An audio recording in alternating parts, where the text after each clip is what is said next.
We hope that there won't be any disruptions to the meeting today, but if there is, I will have to stop the proceedings and ask anyone who does cause any disruption to leave. I'm sure that really won't be necessary. Could I ask everyone to check that their electronic devices are switched off, or at least to silent, to avoid any interruptions? You are allowed to record, but you're not allowed to comment. Thank you. Declaration of interest. The committee is recommended to note the list of offices held by Assembly members. Members are asked to declare any disclosable pecuniary interest in specific items listed on the agenda and declare any other relevant interests. Happy with that? Yes, thank you. The committee is recommended to confirm the minutes of the meeting of the Transport Committee held on the 14th of June 2017 to be signed by me as a correct record. Okay with the minutes? Agreed. And now we look at a summary list of actions. The committee is recommended to note the completed and outstanding actions arising from previous meetings of the committee. Agreed. Thank you. So, we now come to the Mayor's Transport Strategy. So I'd like to first of all welcome to the first part of today's session Stephen Joseph, welcome, who's Chief Executive Campaign for a Better Transport. Thank you. David Begg, Visiting Professor of the Plymouth University. David, thank you for coming. Nicola Badstuber, Researcher in Urban Transport Governance, University College of London. Thank you for coming, Nicole, sorry. And also Richard Dilks, Transport Programme Director, London First. Thank you very much. So, thank you for giving up your time, really appreciate it. Thank you. There will be a second section, but I'll introduce the guests when they come. Right, so, shall we go on to the questions? Mm-hmm. Okay. So, we're going to start with some questions. I will kick off. First of all, we want to look at the overview, really, of the strategy. So, if I could ask of all the guests today, what is your overall impression of the Mayor's draft transport strategy? If you can keep it fairly concise, it would be helpful. Thank you. Well, Stephen, I'll kick off.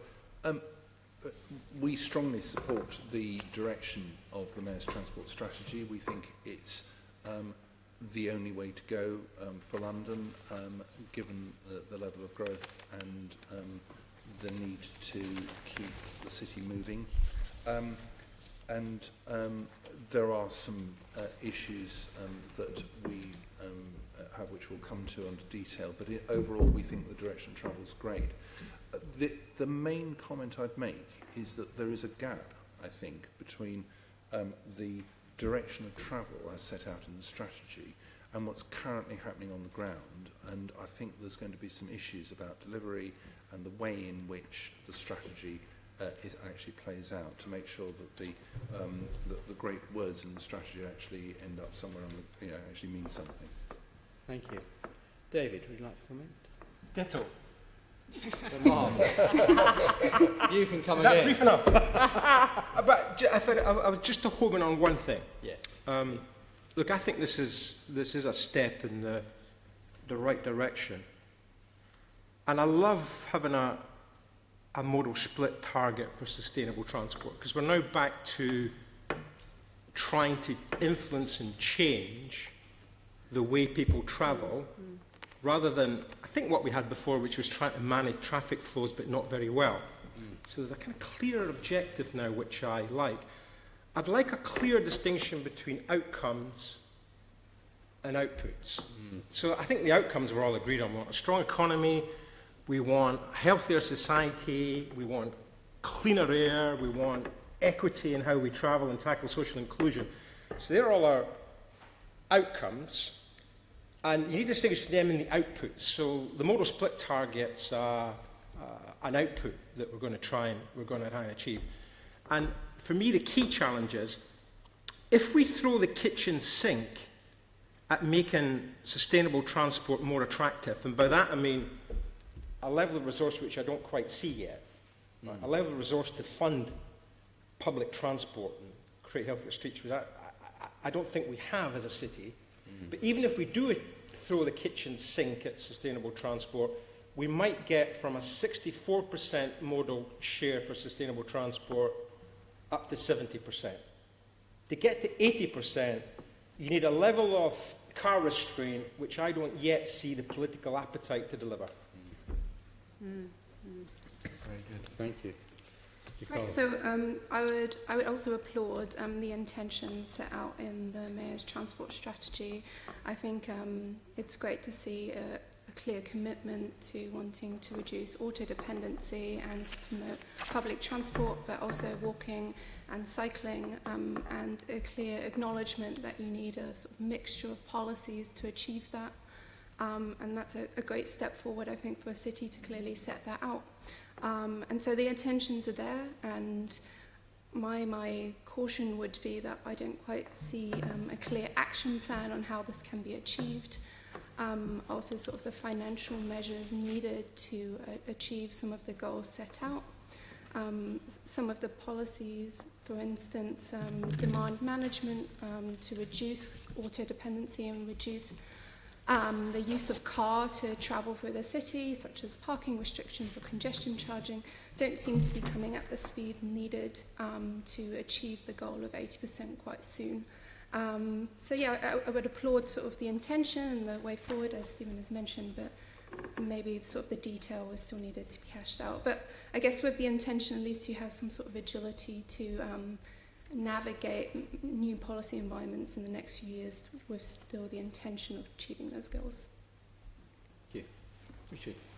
It's London First 25th anniversary this year, so just a brief think back to a time before this body existed, before the Mayor existed, before TfL existed. So just to say it's very welcome there is a strategy, and let's not forget that point.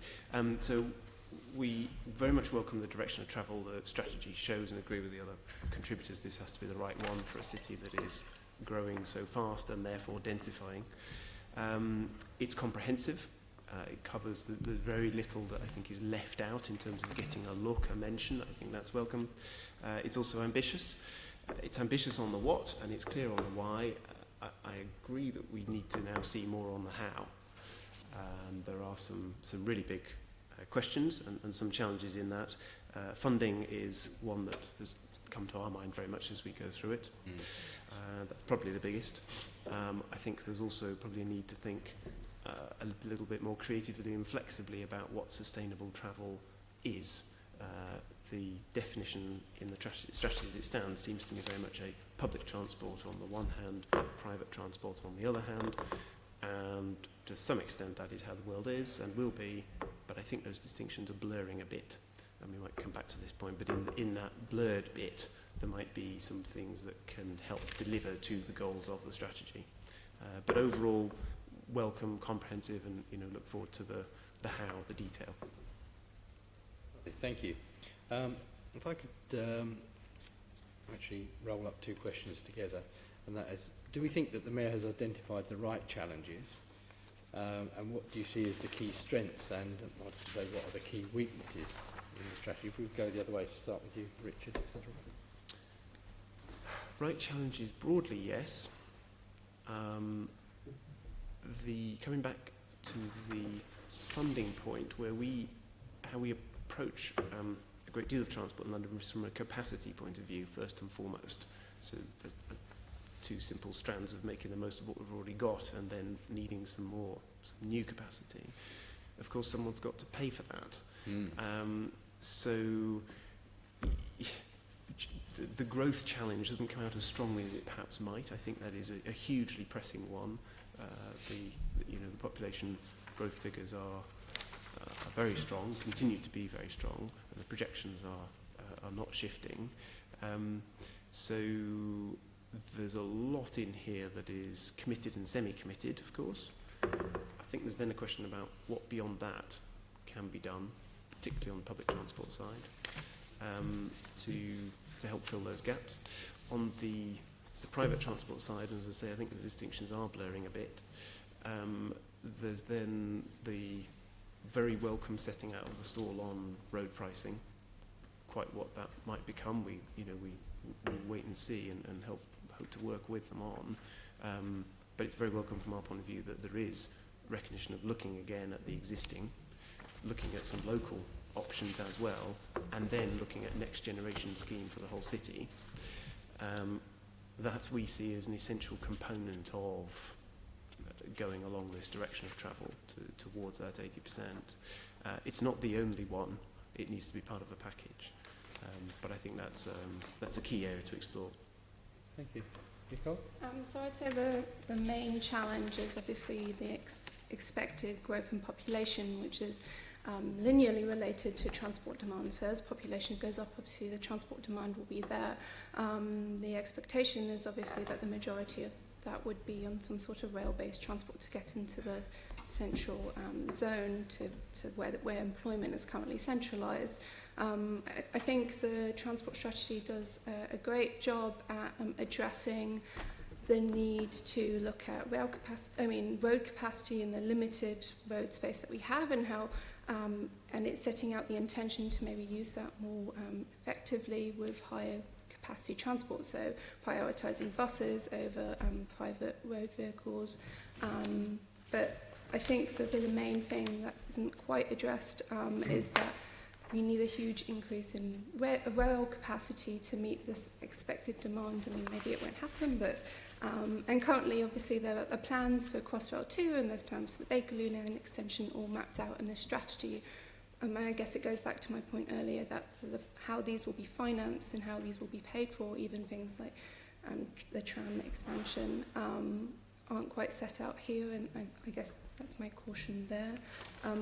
The other one would be around governance. So a lot of the measures proposed, such as rail devolution, could have great benefits to London as a whole, but currently those are obviously in national government jurisdiction, within national government jurisdiction.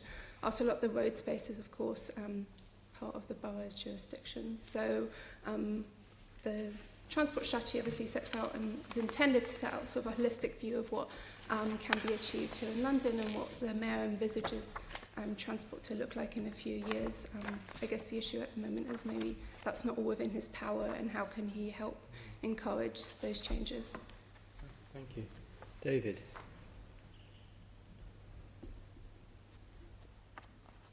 This has taken us out to 2041. Now, wow, you need to be some crystal ball gazer to work out what technology is going to be available in 2041. So there are known unknowns, but there are unknown unknowns. Yes. And we know the change of technology that's taken place in the last decade. I agree with Richard's point that we have it in our mind that sustainable transport, we're back to roads hierarchy, which I like, because we lost that roads hierarchy, and we're back to that, and I like that. So, we're trying to encourage walking and cycling and public transport, but what are other sustainable modes going to be? If you have an autonomous vehicle, small minibus with 12 people in it, is that an efficient use of road space? Does that classify as sustainable transport? Are we trying to encourage that? I don't yet see a strategy that we have from the public sector. This isn't just the Mayor and Transport for London. I just don't see a strategy of how we're trying to shape the autonomous vehicle agenda to suit our outcomes that we've mentioned earlier. If I was to pull out one area which gives me concern, it's congestion. Now, we used to think that there was an equilibrium traffic speed below which we didn't fall. So we used to think that once you got to 10 miles an hour, 9 miles an hour, 8 miles an hour, people would say, I'm not going to travel. It's too slow. I'm going to walk. I'm going to jump on a train, right? Now, what's happening is that equilibrium speed is dropping and dropping and dropping. And increasingly in London, we've now got traffic moving at walking speed. Now, interestingly, what's the reason for that? And I think the reason for that is the change in the mix of traffic. Now, if you're a motorist, you'll change your behaviour if you're travelling at walking speed. You don't do that for very long. You'll suddenly find a new way to travel, or you'll use internet shopping rather than going to Oxford Street or whatever. But because we've got a significant increase in the number of private hire vehicles and vans, what is happening is that as the traffic speed falls, and let's assume we're a logistics company working for Amazon on next again delivery, If the traffic speed falls from 10 miles an hour to 5 miles an hour, we need twice as many vans on the road to meet that target. If you're a private hire vehicle company, an Uber, you need a lot more vehicles on the road to meet that target. So I think we've got to recognise that it's these, what some people call disruptive technology, but I don't like using that term.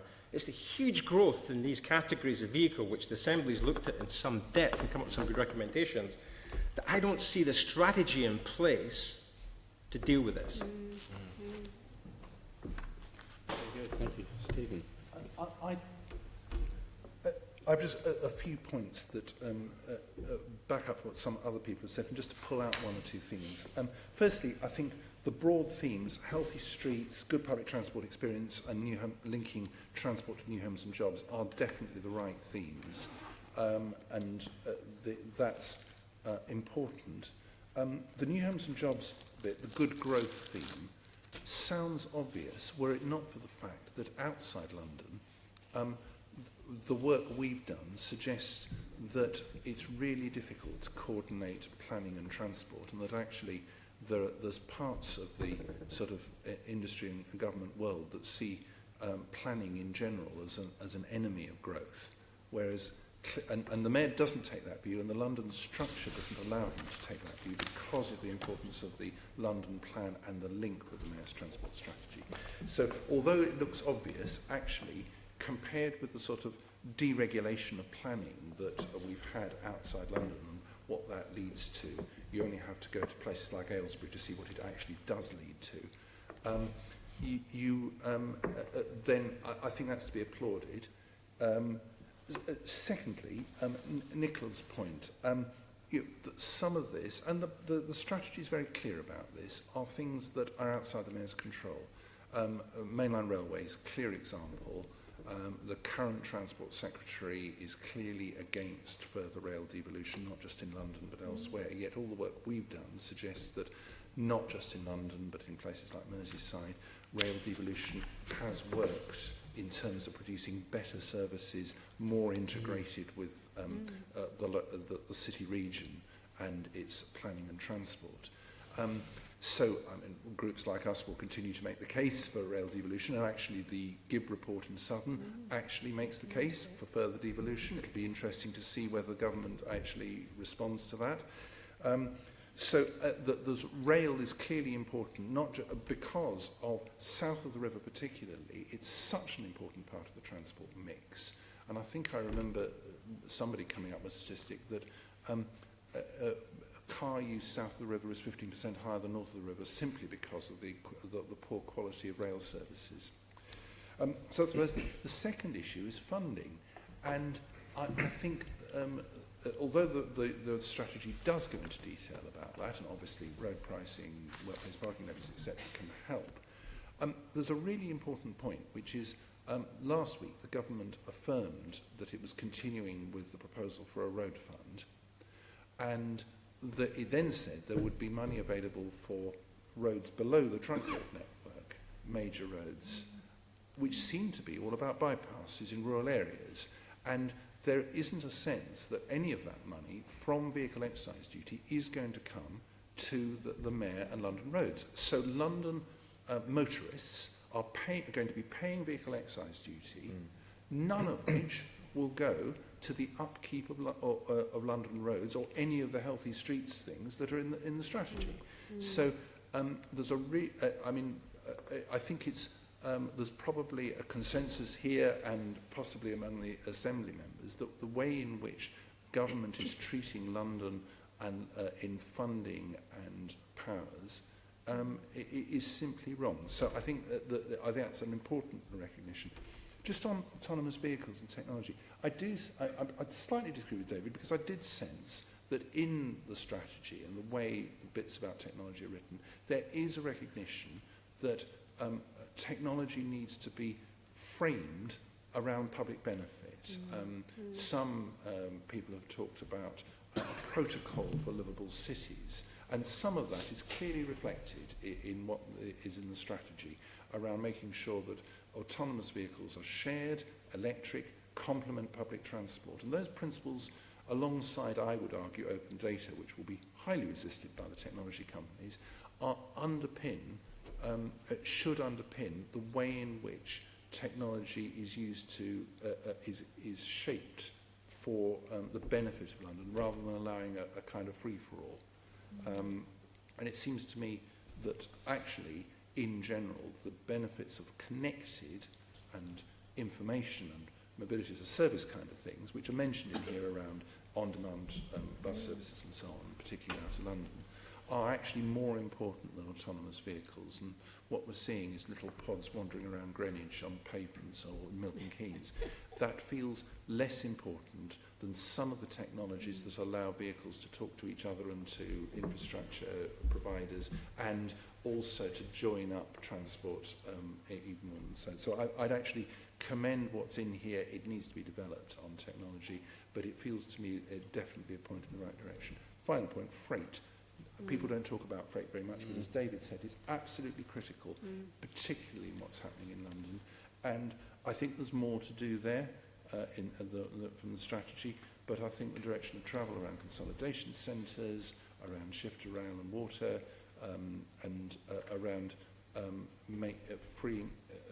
controlling, finding ways of controlling the growth in vans and freight and managing it effectively is very welcome.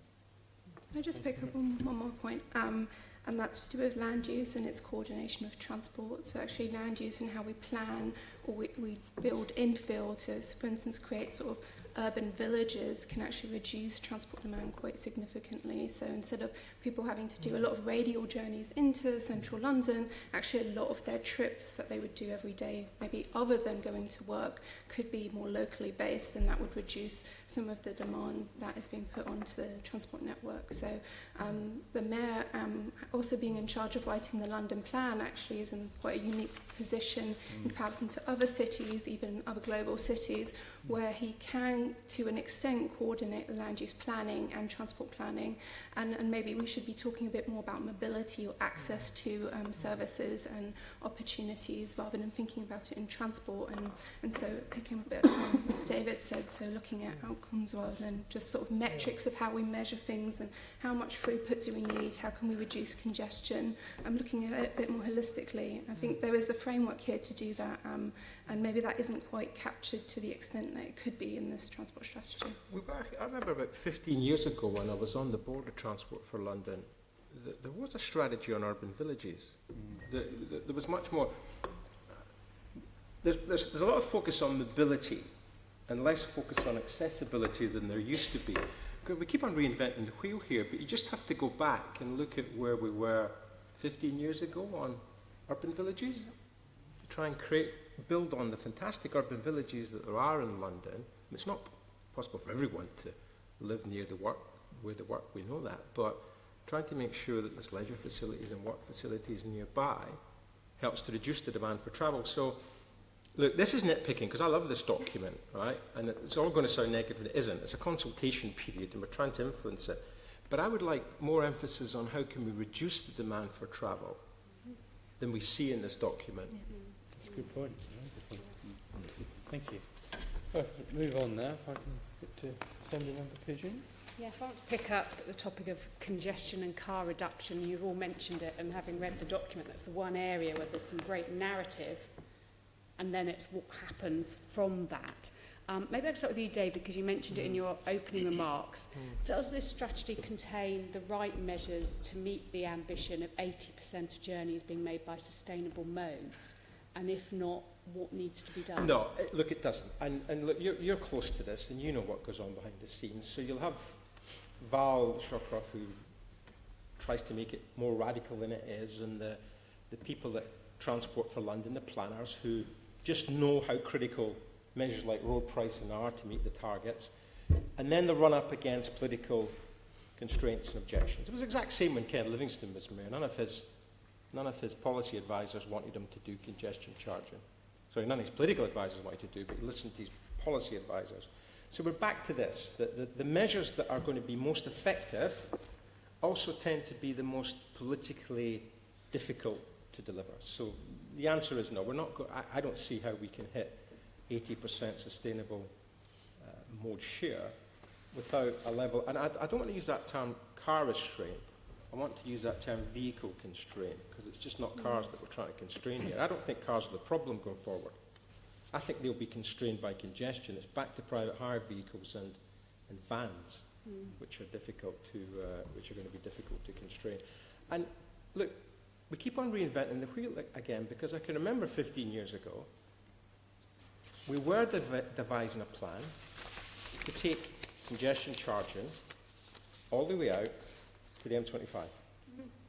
And it was, how do you, it's easy for transport geeks like me to say this is the way forward. The tough bit is how can you run with this politically and get re-elected? So it's quite clear that the current mayor is quite happy for a brief reference to be given to congestion charging and workplace parking levy, but it's quite explicit in the document it's not going to happen in this term. Well, it raises the question, when is it going to happen? At what point is it appropriate? At some point you have to be bold, right?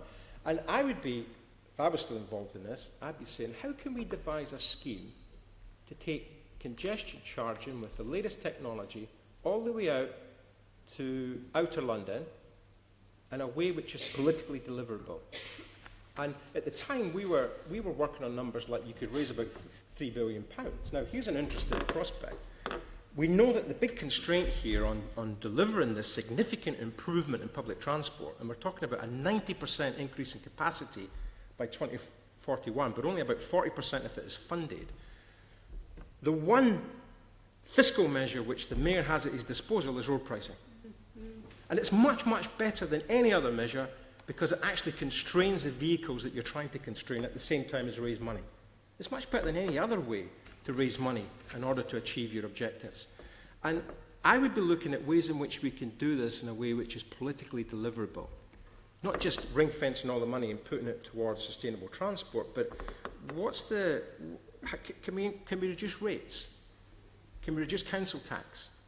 Is there anything we can do to deliver a package here which would fly with the public and could be politically deliverable? And that, to me, is the dialogue that needs to take place, because unless we do this, I don't think we're going to meet our aspirations. I mean, perhaps others will want to pick up, you know, is the mayor waiting too long? I mean, his strategy states that he'll keep everything under review to ensure it's effective and things like that. Should he be, if not bringing in wide-scale road pricing, look at amending the congestion charge perhaps to take the exemption away for private hire vehicles, or change the hours, or, you know, just as a short-term measure? What do you think? Let's go to Stephen first. Well, I think you're right that, and David is right, that the strategy is isn't very clear about when the path to road pricing and how it's going to work. And I think we'll want to see the Mayor and TfL coming up with a clear, at least some kind of roadmap, as it were, to this. And I think there's something about trying some things. When I last came to the committee, we talked about the workplace parking levy, which we've been very supportive of, and it's worked in Nottingham.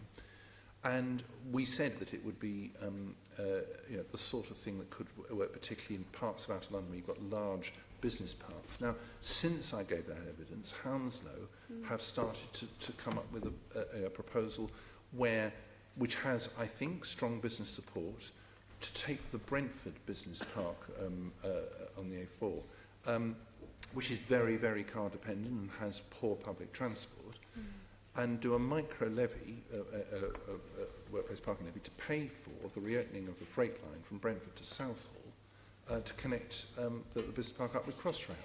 Now, it seems it's all very well talking about road pricing in the abstract and the benefits of pricing, and David's point about pricing paying for good public transport. But I think people, if we can get some more micro schemes like that, or potentially another area would be the Lee Valley, where there is a lot of rail upgrades proposed but not funded. Some of it's sort of waiting for Crossrail 2, in other words, for a long time.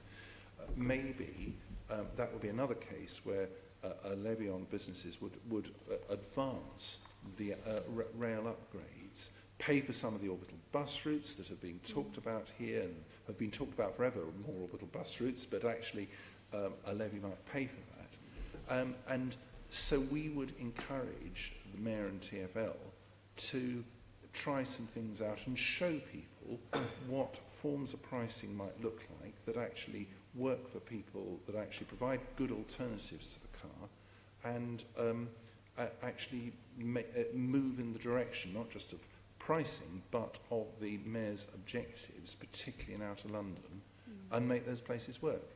So I think that's the direction that we think needs to happen. So let's try some things out and make them work, and work with boroughs, very much the way that the previous Mayor did on cycling, where they worked with boroughs that wanted to do the mini Hollands and didn't kind of go after boroughs that didn't, and just to show what can be done.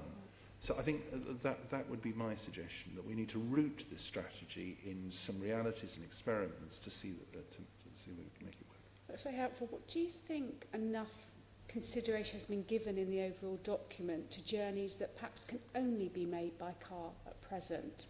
And will there be enough adequate alternatives in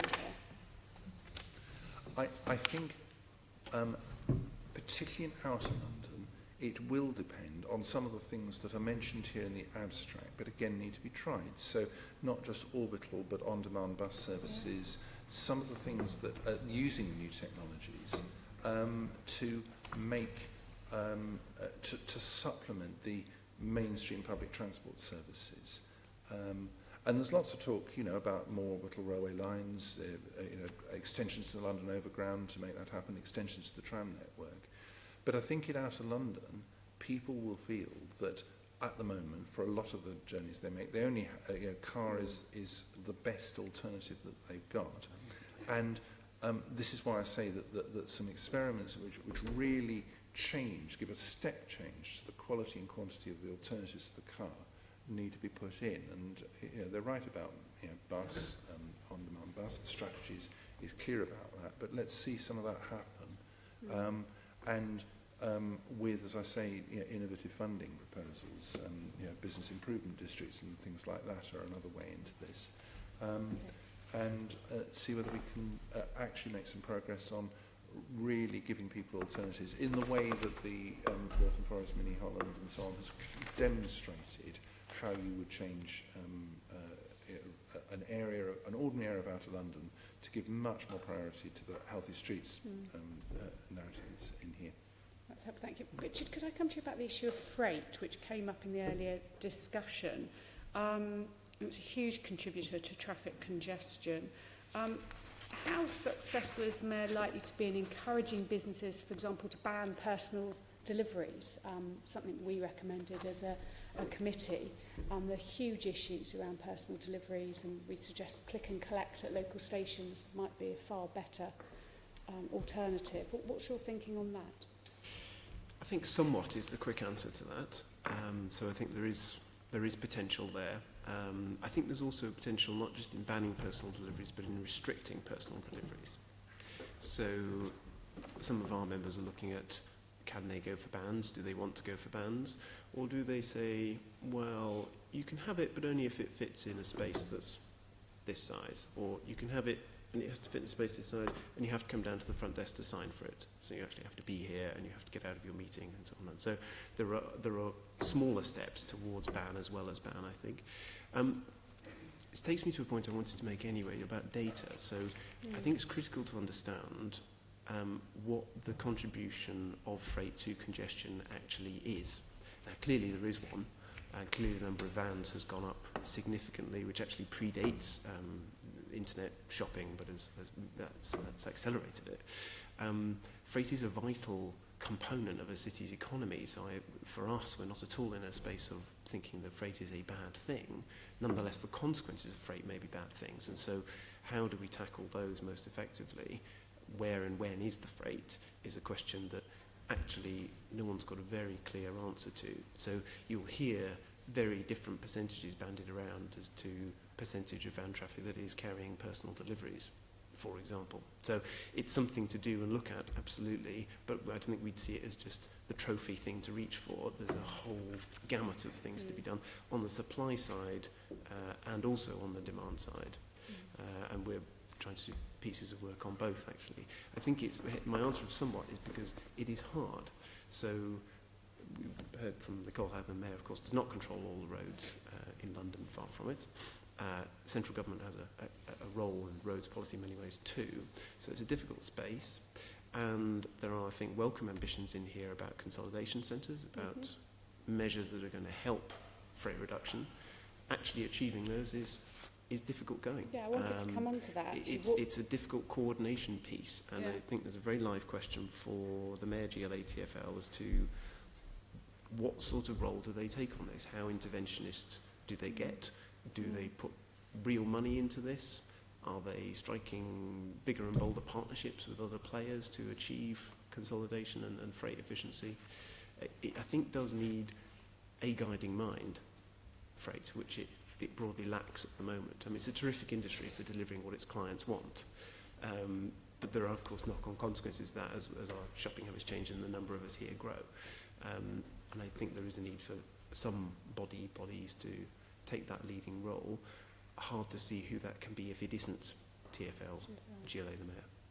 But if, you know, it's a bold target to say with it, every bit of London is within 30 minutes of one of these construction consolidation centres, is that really achievable? And even if it is achieved, is that enough to reduce construction traffic to acceptable levels? Well, I think it is a bold target, and you're seeing, so in the City of London, you see planning permissions given which do not allow enough self-servicing space for freight for bigger buildings. In other words, you will have to do something about a consolidation centre, almost certainly during construction and then once it's up and running.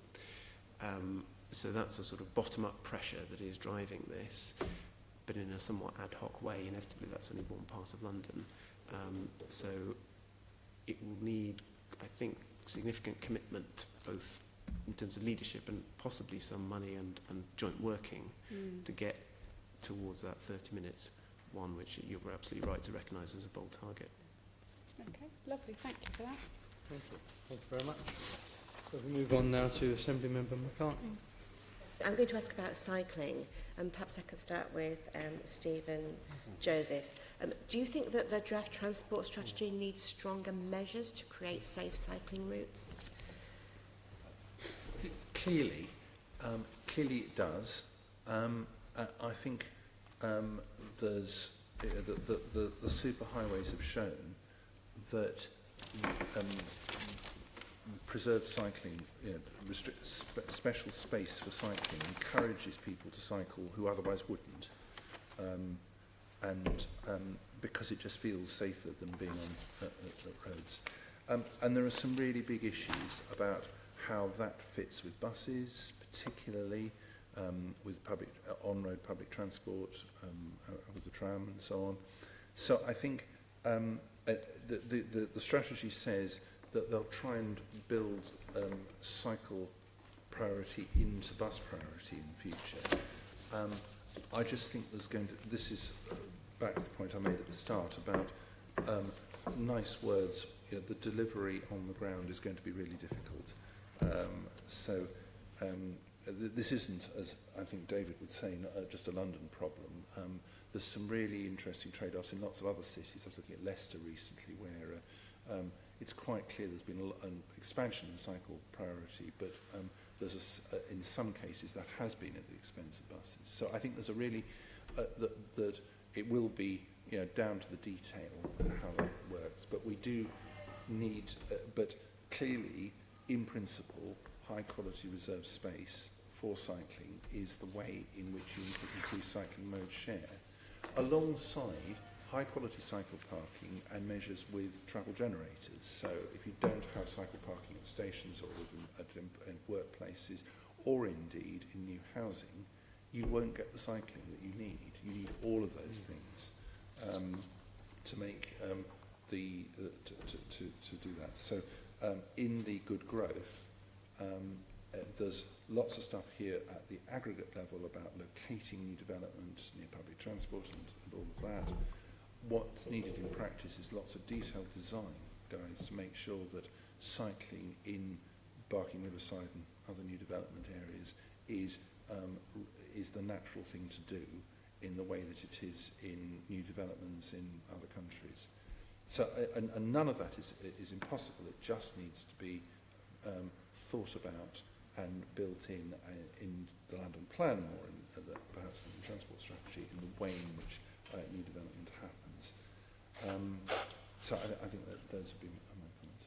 The draft strategy talks about delivering a London-wide network of cycle routes with new routes and improved infrastructure to tackle barriers to cycling.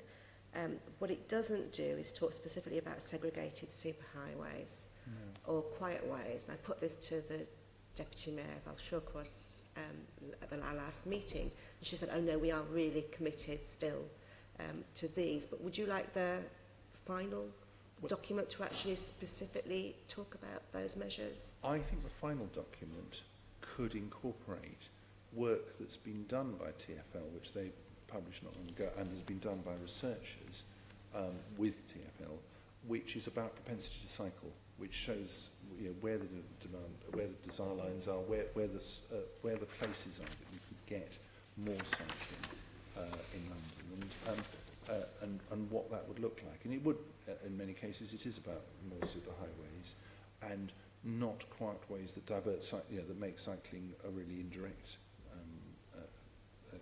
experience.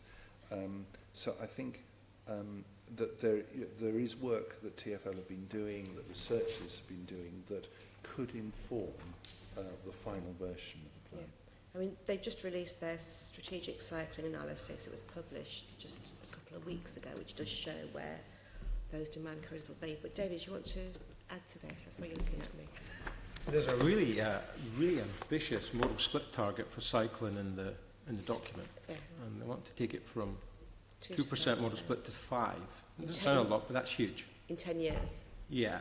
Now, that's a significant shift to cycling, and for me, while making cycling safer is a key part of the solution here, I don't think we're going to get to that 5% modal shift unless we make sure that cycling isn't seen predominantly as middle-class males.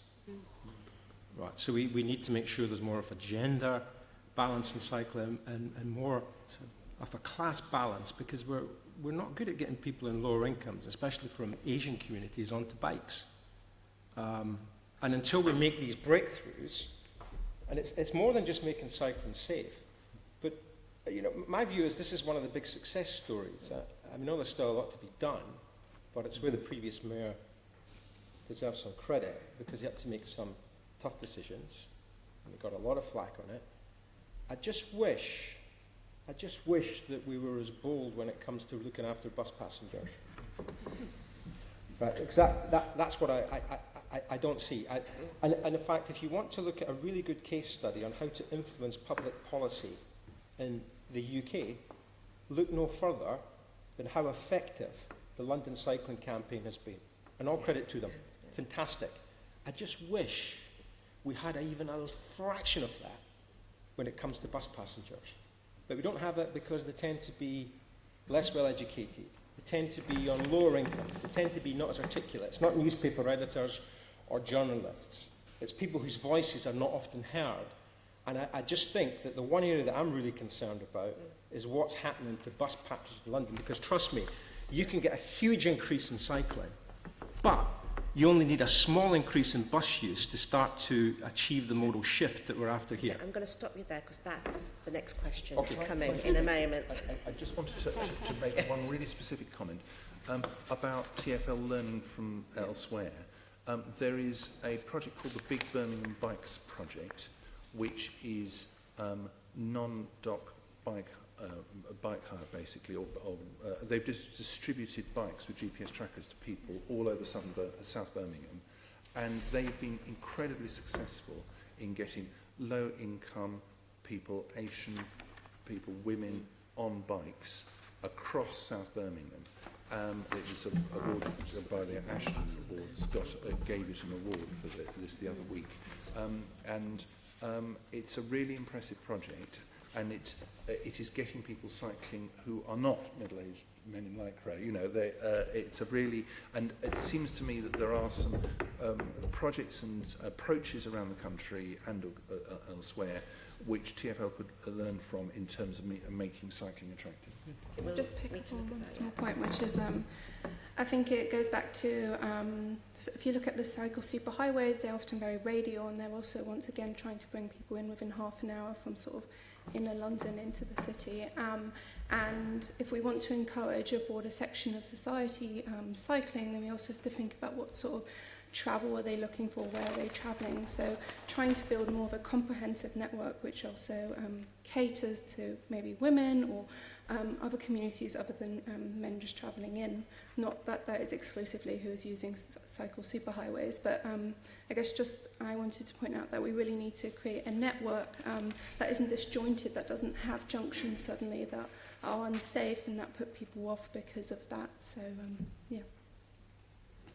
I mean, the target in the strategy is for 70% of Londoners to live within 400 metres of a high-quality, safe cycle route by 2041, which is similar to the promise on buses. Do you think that's too ambitious, or do you think it's doable, Stephen? By 2041, Yeah. I think it is doable. It needs to be, but it will need to be done in cooperation with boroughs, because TfL doesn't control the whole road network, and there's going to need to be a lot of detailed design work and partnership to make it happen. And I'm with David, you know, and it will need to be done in such a way that people have access to high-quality buses as well as high-quality cycling. Okay. My final question is around e-bikes, do you think the introduction of e-bikes to the cycle hire scheme will increase usage, and should those be extended geographically for more areas? Well, again, other city cycle hire schemes here and in other countries have incorporated e-bikes, and they seem to be very attractive and getting, you know, different sorts of people cycling. So I think it's an important thing, particularly when you're moving the bike hire scheme out of inner and central London to places with hills. So I think it'll be, I think, you know, again, there are examples, you know, other places have done it, and I think it's the direction. I think my constituents, I think Muswell Hill was one of the intended private pilot areas. Does anybody else have anything they want to say about cycling before we move on? No? Just to add on the, I think it is right that there's, that, you know, it's correct rather that the strategy hasn't nailed its colours to the mast on what does it think about segregated and what's it going to do about it and where is it taking quiet ways, and that probably is something that the final version needs a bit more on. I just a very mild disagreement with Stephen in the sense of I'm not sure it's an either or, so that we should be guided by the evidence here, and there should be quite a lot of evidence now actually after a number of cycling interventions. So I think it'd be excellent to see what does that tell us about what the effects of that have been. How do you optimise that? And I suspect the answer is there is a role for segregated in the right places, and there is also a role for high quality quiet ways routes that don't do what Stephen was describing, which is left, right, left, right, left, right, left, right, left, right, left, right, but are actually reasonably direct and pleasant. And to agree with David, clearly cycling's got a role in this and in this 80% shift, but you know, just on the volumes, you can have enormous percentage increase in cycling, and we have, but because it's still not that many people, and I'm speaking as a cyclist here, because bus is, you know, is the king of that. So you can't look at cycling in isolation from walking. I don't think you can look at it in isolation from other sustainable modes either. Thank you. Thank you very much. If we move on now to Dr. Sahota. I want to talk about the bus network, which I think has been mentioned before. But does TfL need to do more to reshape the bus networks than been suggested in the draft strategy? Yes, look, you do. The problem is financial constraints. So, TfL are spending, what, £430 million a year just now on the bus network, and there's aspirations to have a lot more orbital routes. Now, clearly, the resources are not going to permit that, but I don't want to throw stats at this committee, but I am going to throw one. If you wanted to wipe out that complete subsidy, I'm not recommending this, but let's assume that you wanted to wipe out that complete £430 million a year bus subsidy in London, you could do it if you went back to bus speeds that were attained in 2003, just after the congestion charge was introduced. So bus speeds then were 22% higher than they are today. And you've had Leon Daniels, I think Leon was in front of this committee, saying, and it's what we've always thought, there's a direct correlation between bus speeds and bus patronage. So if you improve bus speeds by 10%, you get a 10% improvement in bus patronage. So it shouldn't surprise us that this London bus success story has lost its shine in recent years because of really slow bus speeds. So for me, you can do a lot more on bus priority, and there's some detailed plans in this document, but you're not going to really tackle this problem of significantly improving bus speeds until you reduce the volume of traffic on the road.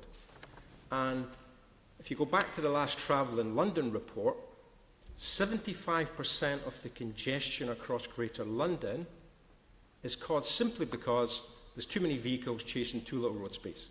Now, we all like to complain about, oh, it's cycle superhighways or it's construction sites and all of that, and that adds to the mix, but 3/4 of the problem is too many vehicles. So this is, for me, the key challenge facing the Mayor. We are not going to achieve what we want to do in London until we reduce the volume of traffic on the road, and you're only going to do that by making some tough decisions. You're not going to do it simply by making the alternatives to the car and the van and private hire vehicles attractive. You're only going to do it either, one, by physically limiting the number on the road, or two, by pricing. It's either or. Anyone else want to come in? So to answer your question directly, yes. I think we've seen central London bus patronage drop significantly in the last 2 years or so. Some signs that might be flattening out a bit now, but nonetheless that's clearly the wrong direction of travel. We've seen some quite major steps taken in response to that, which I think are very welcome, of rationalising bus in central London. This, to us, strikes us as being about taking the number of buses down, but keeping the level of service at the same or as close as possible to that same level. I think there's then an open question about what do you do about inner and particularly outer London on bus.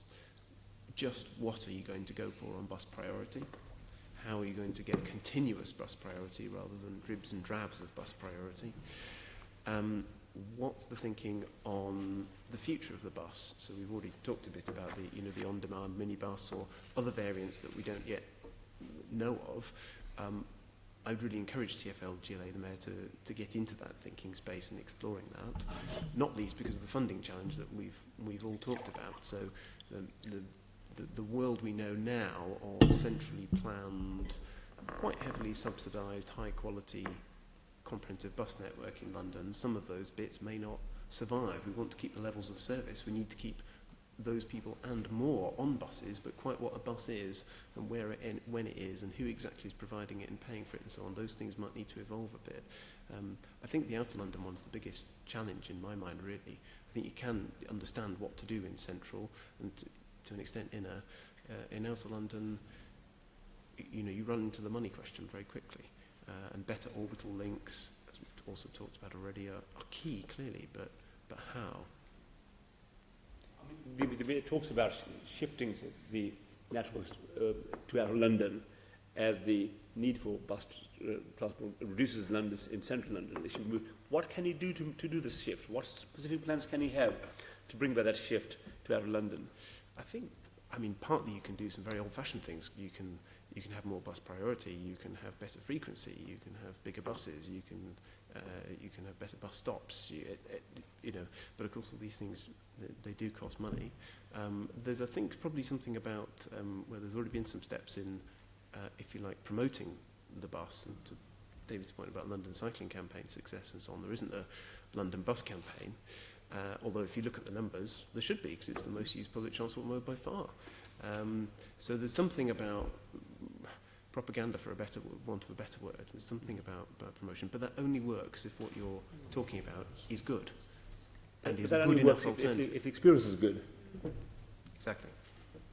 Right, so if you wanted to, the Mayor was really serious about wanting to realise the shift that he's mapped out with his intentions in the transport strategy, I think you really need to improve the attractiveness of, in particular, the bus network. So there is mention of, for instance, extending the bus priority lanes and maybe putting some in where after review there was highlighted that there is a need for it. But I think that you need a bit more bold action here. So yeah, that we need to create a bus priority network so there aren't just pinch points at which the buses still stop, and you have a lot of this bus bunching, which also impacts the reliability of the service provided and the sort of travel times. Picking up a bit on David's point about speeds, yes, speeds are really important, but actually reliability of your journey is incredibly important to people using the network. So often one of the reasons people opt for using rail-based transport is that obviously it's on rail, so there's pretty reliable travel times there versus using the bus, which can, you know, get you there on time, can get you there 5 minutes early or 5 minutes late. So I would hope for a bit more of a bold action on bus priority if we really want to shift towards 80% of public transport or sustainable travel options. Then bus priority is really a key way to shift to higher capacity road usage. Something's got to give for you. It just strikes me, because we're all saying that we want more priority for cyclists. We want more priority for buses. We want healthier streets, which means less traffic. Something's got to give. You know, the one thing I think we can say by 2041 is there's going to be less movement space for general traffic, isn't there? Right? Probably a lot less movement space if we want all these healthier streets. So some tough decisions are going to have to be made on how we reduce the volume of traffic, which we don't quite see, do we? No. You can't cater to all road users, can you? No. You have to make a decision. So I'd like to suggest some specifics around this, which, because the strategy is right to say that it needs to do more in terms of providing a much better bus network in outer London as an alternative to car use.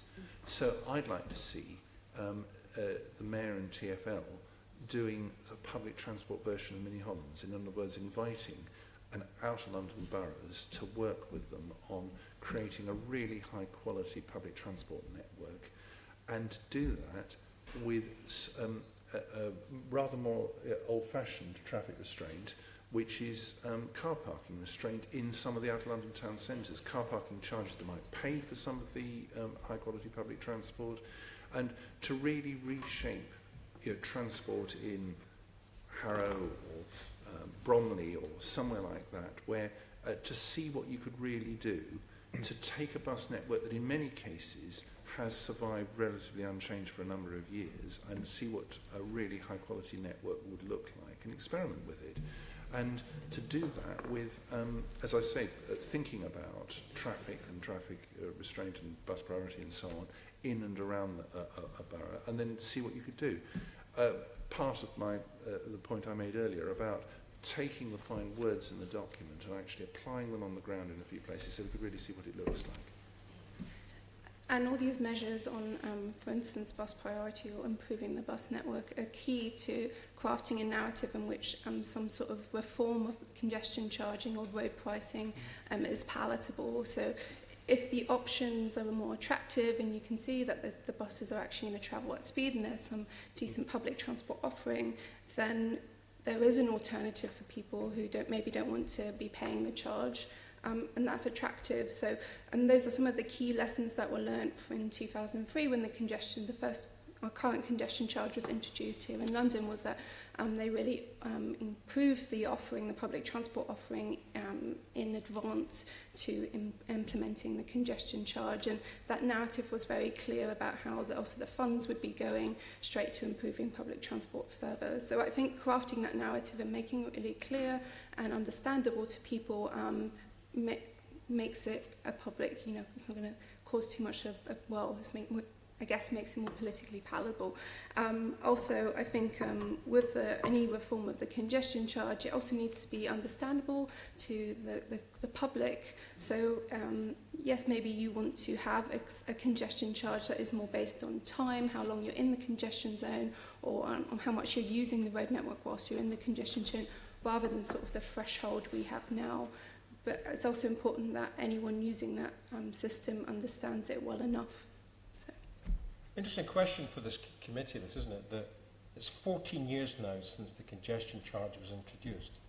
And if there's been a more effective measure introduced to try and achieve some of these targets laid out in this document, I haven't seen it.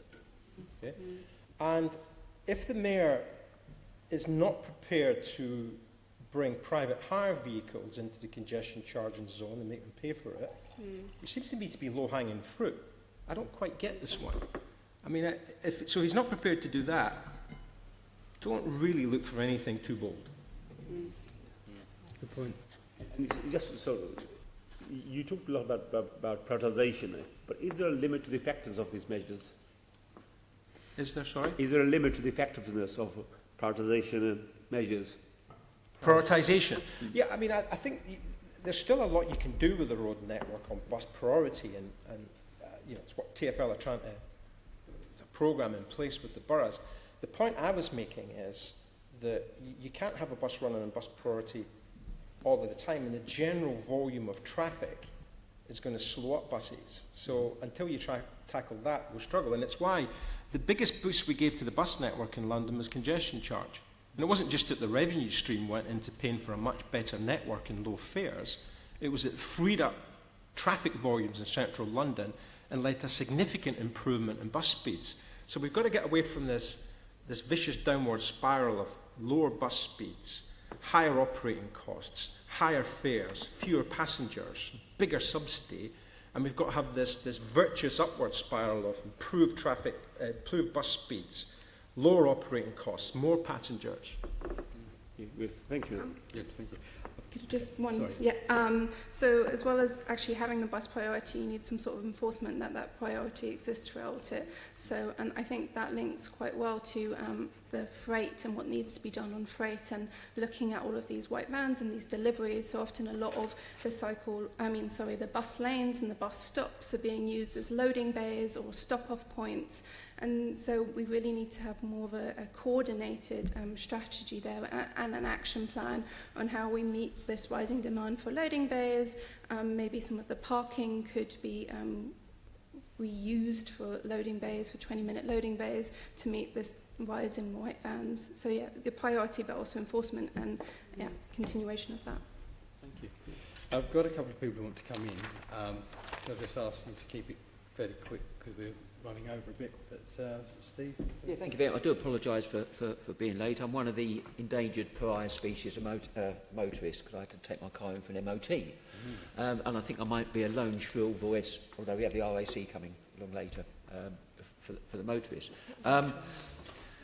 My question really is about the debate that I hear very much is often a zone 1, 2 and 3 debate. You talk about congestion charge being good, but that's because central London is awash with public transport. Outer London, where I represent, PTR ratings of 1 are almost the norm in swathes of South Croydon, South Bromley and elsewhere. So people out there have to use the car. So we can have interesting conversations and kind words in the plan, but practically, unless you get to a situation where there's a bus stop 200 metres from most households or a bus service, you're not going to get a consensus or public support. So that's a point I'd like to make, and you can briefly comment on that rant. But this is sorry, Steve, let me continue. But this is predicated on a dramatic rebalancing of bus services. Until you can dramatically rebalance a bus service from inner London to outer London, you will not win any debate about road pricing. I posit that. Could you briefly comment on my comments there. Just to go back to my earlier comment, I think we do need to, and actually the document does talk about a radical reshaping of bus services, particularly in outer London. But let's suppose that South Bromley and South Croydon, those places you mentioned, have something that doesn't exist at all at the moment, which is a high-quality superbus network, onboard Wi-Fi and things like that, with end-to-end priority. Seems to me that that would, in other words, a step change in the quality and quantity of public transport that exists. Our London group pointed out that, to take a bit that isn't that area, that there is a route from Uxbridge to Hemel Hempstead which doesn't really exist, and so everybody goes into zone 1 and out again if they don't have a car. So there's some real gaps in the network, and there's opportunities, and as I said earlier, opportunities to pay for that through targeted workplace parking levies in the case of Hounslow want to do this. So I think there's there are opportunities to actually up the public transport. Yeah, but I'll just interrupt you, but I heard your narrative earlier about funding this. Is part of it is bashing motorists by increasing parking charges or reducing parking, as in the London plan, predicating planning applications, whereby there's even less parking in the applications. And my so point poor was, motorist gets it both sides. My point was that actually, in the case of the workplace parking levy, businesses pay and you get high-quality alternatives. And Nottingham has made this work, and I think there's lessons to be learned there. So my point is, I absolutely take the point starting from here that a lot of people drive because there aren't any alternatives, and my point is it is possible to provide those alternatives, and that's what should be done. And that the Mayor should actively work on experiments and creating high-quality public transport networks where there aren't any at the moment. Okay, thank you.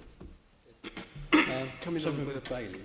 Hi, I just want to quickly ask... Nobody else wanted to... Sorry, Can you briefly respond to my rant? I wanted to hear from other people. And David, thank you for your analysis earlier about the tax incentives. I like that point. Let me come back to your question about driving in outer London. Unless we do something radical, I don't think many people are going to want to drive in outer London, given the levels of congestion that we're going to experience in 2041. Right? So for me, the big enemy to motorists who need to be in a car isn't road pricing or any car restraints, congestion. Yeah. It's just going to be an absolute nightmare. And I don't buy into this theory that motorists are being bashed. Right? We've had 7 consecutive budgets where fuel duty has been frozen. Motoring has never been cheaper.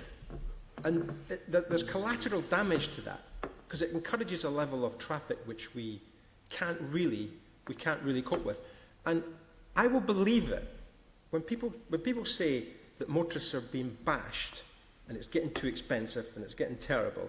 I'll believe it when car occupancy rates increase. Because when something becomes really expensive, you make more efficient use of it.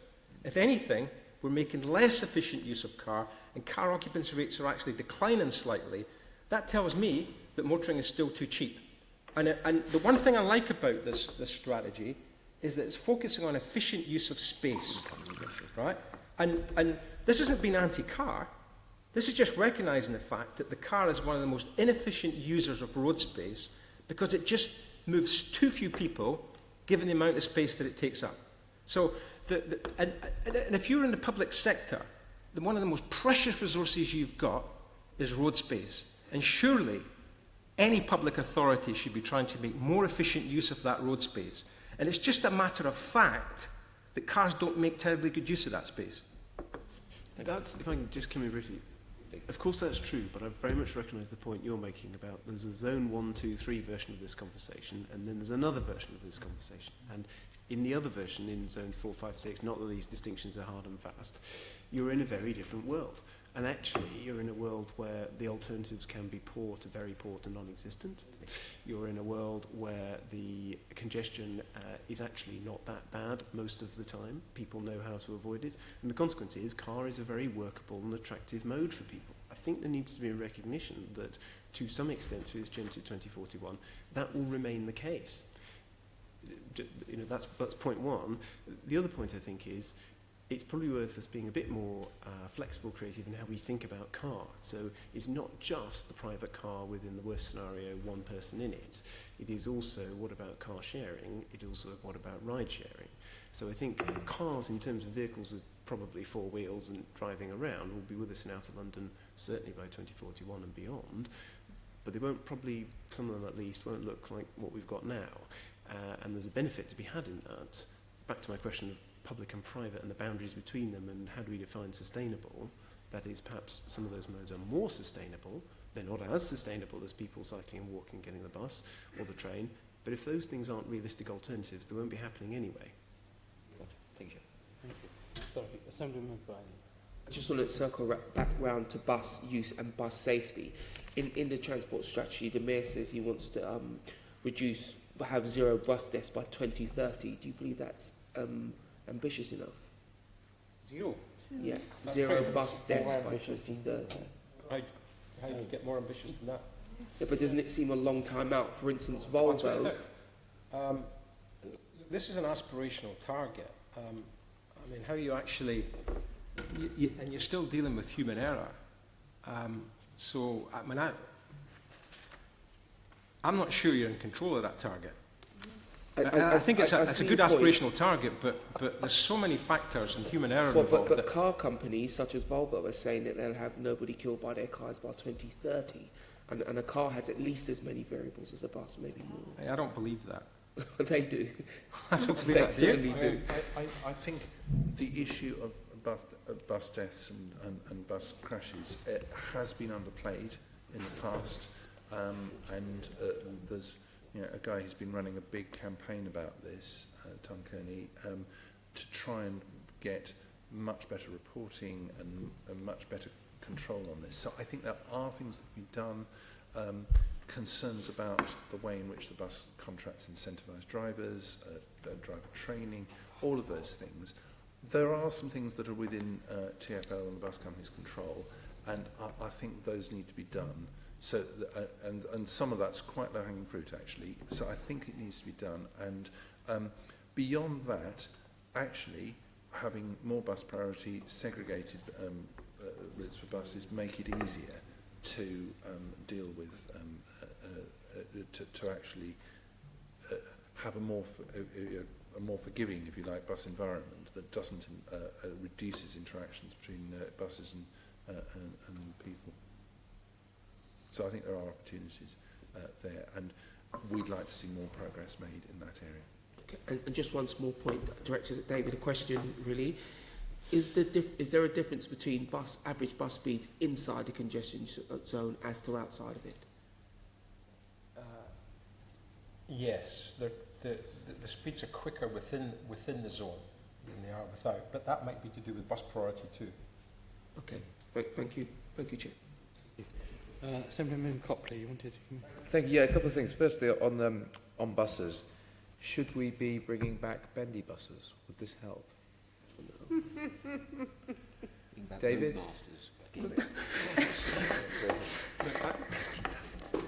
I'm going to tie in with the last question in order to pause and think about this one. But one thing about bendy buses is you don't have to go upstairs. And one of the problems with injuries on buses is people, especially infirm people, actually going upstairs. So there is an issue here.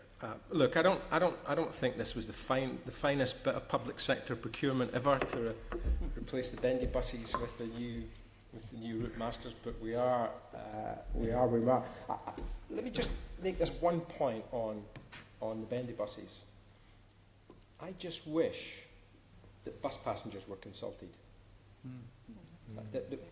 Normally, if you're a user, a consumer, you're consulted, aren't you? As soon as we do anything on the road network that affects cyclists are consulted, aren't they?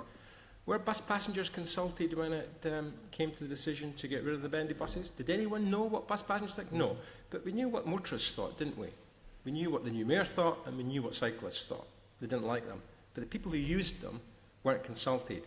Yeah. And that really supports the point I've been making, that we really do treat bus passengers as second-class citizens. But do you think that the bendy buses would be, because in terms of road space, be more efficient in terms of because of the volume of people that they can carry? Would they be yes. in certain routes an improvement? Because I remember the 29. I used to get the 29, and when it switched from being a bendy bus to a double-decker, I mean, they were so much more crowded. I mean, as a personal user of the bus, I like the bendy buses, yes. Okay. I think they also actually speed up traffic because that you can get people on and off them quickly. So they reduce the time extensions. I mean, there were some places where there were some problems, but on routes like the ones, you know, out of Shepherd's Bush towards on the Uxbridge Road, straight road, no bends, having those routes, bendy buses look like a good solution if you talk to people who are involved. Fascinating case study, this, isn't it, in public policy decision making. Yeah. You had a group of very vociferous people who tended to be better off, whether it was motorists and cyclists, freight delivery vehicles, who didn't like the bendy buses, right? And the very people who used them, the bus passengers, they seemed to like them. But it's a fascinating case study, this, on how policy is made, isn't it? And who do we listen to? So That's a very good point. And so just one last thing on the workplace parking levy. And Nottingham's a place I know well. It's got excellent public transport because they didn't privatise the buses in the 80s during deregulation. Well, they formed their own wholly owned company. The workplace parking levy there, I think, raises £8 million. Obviously, across 32 boroughs in London, it would be a significant amount of money.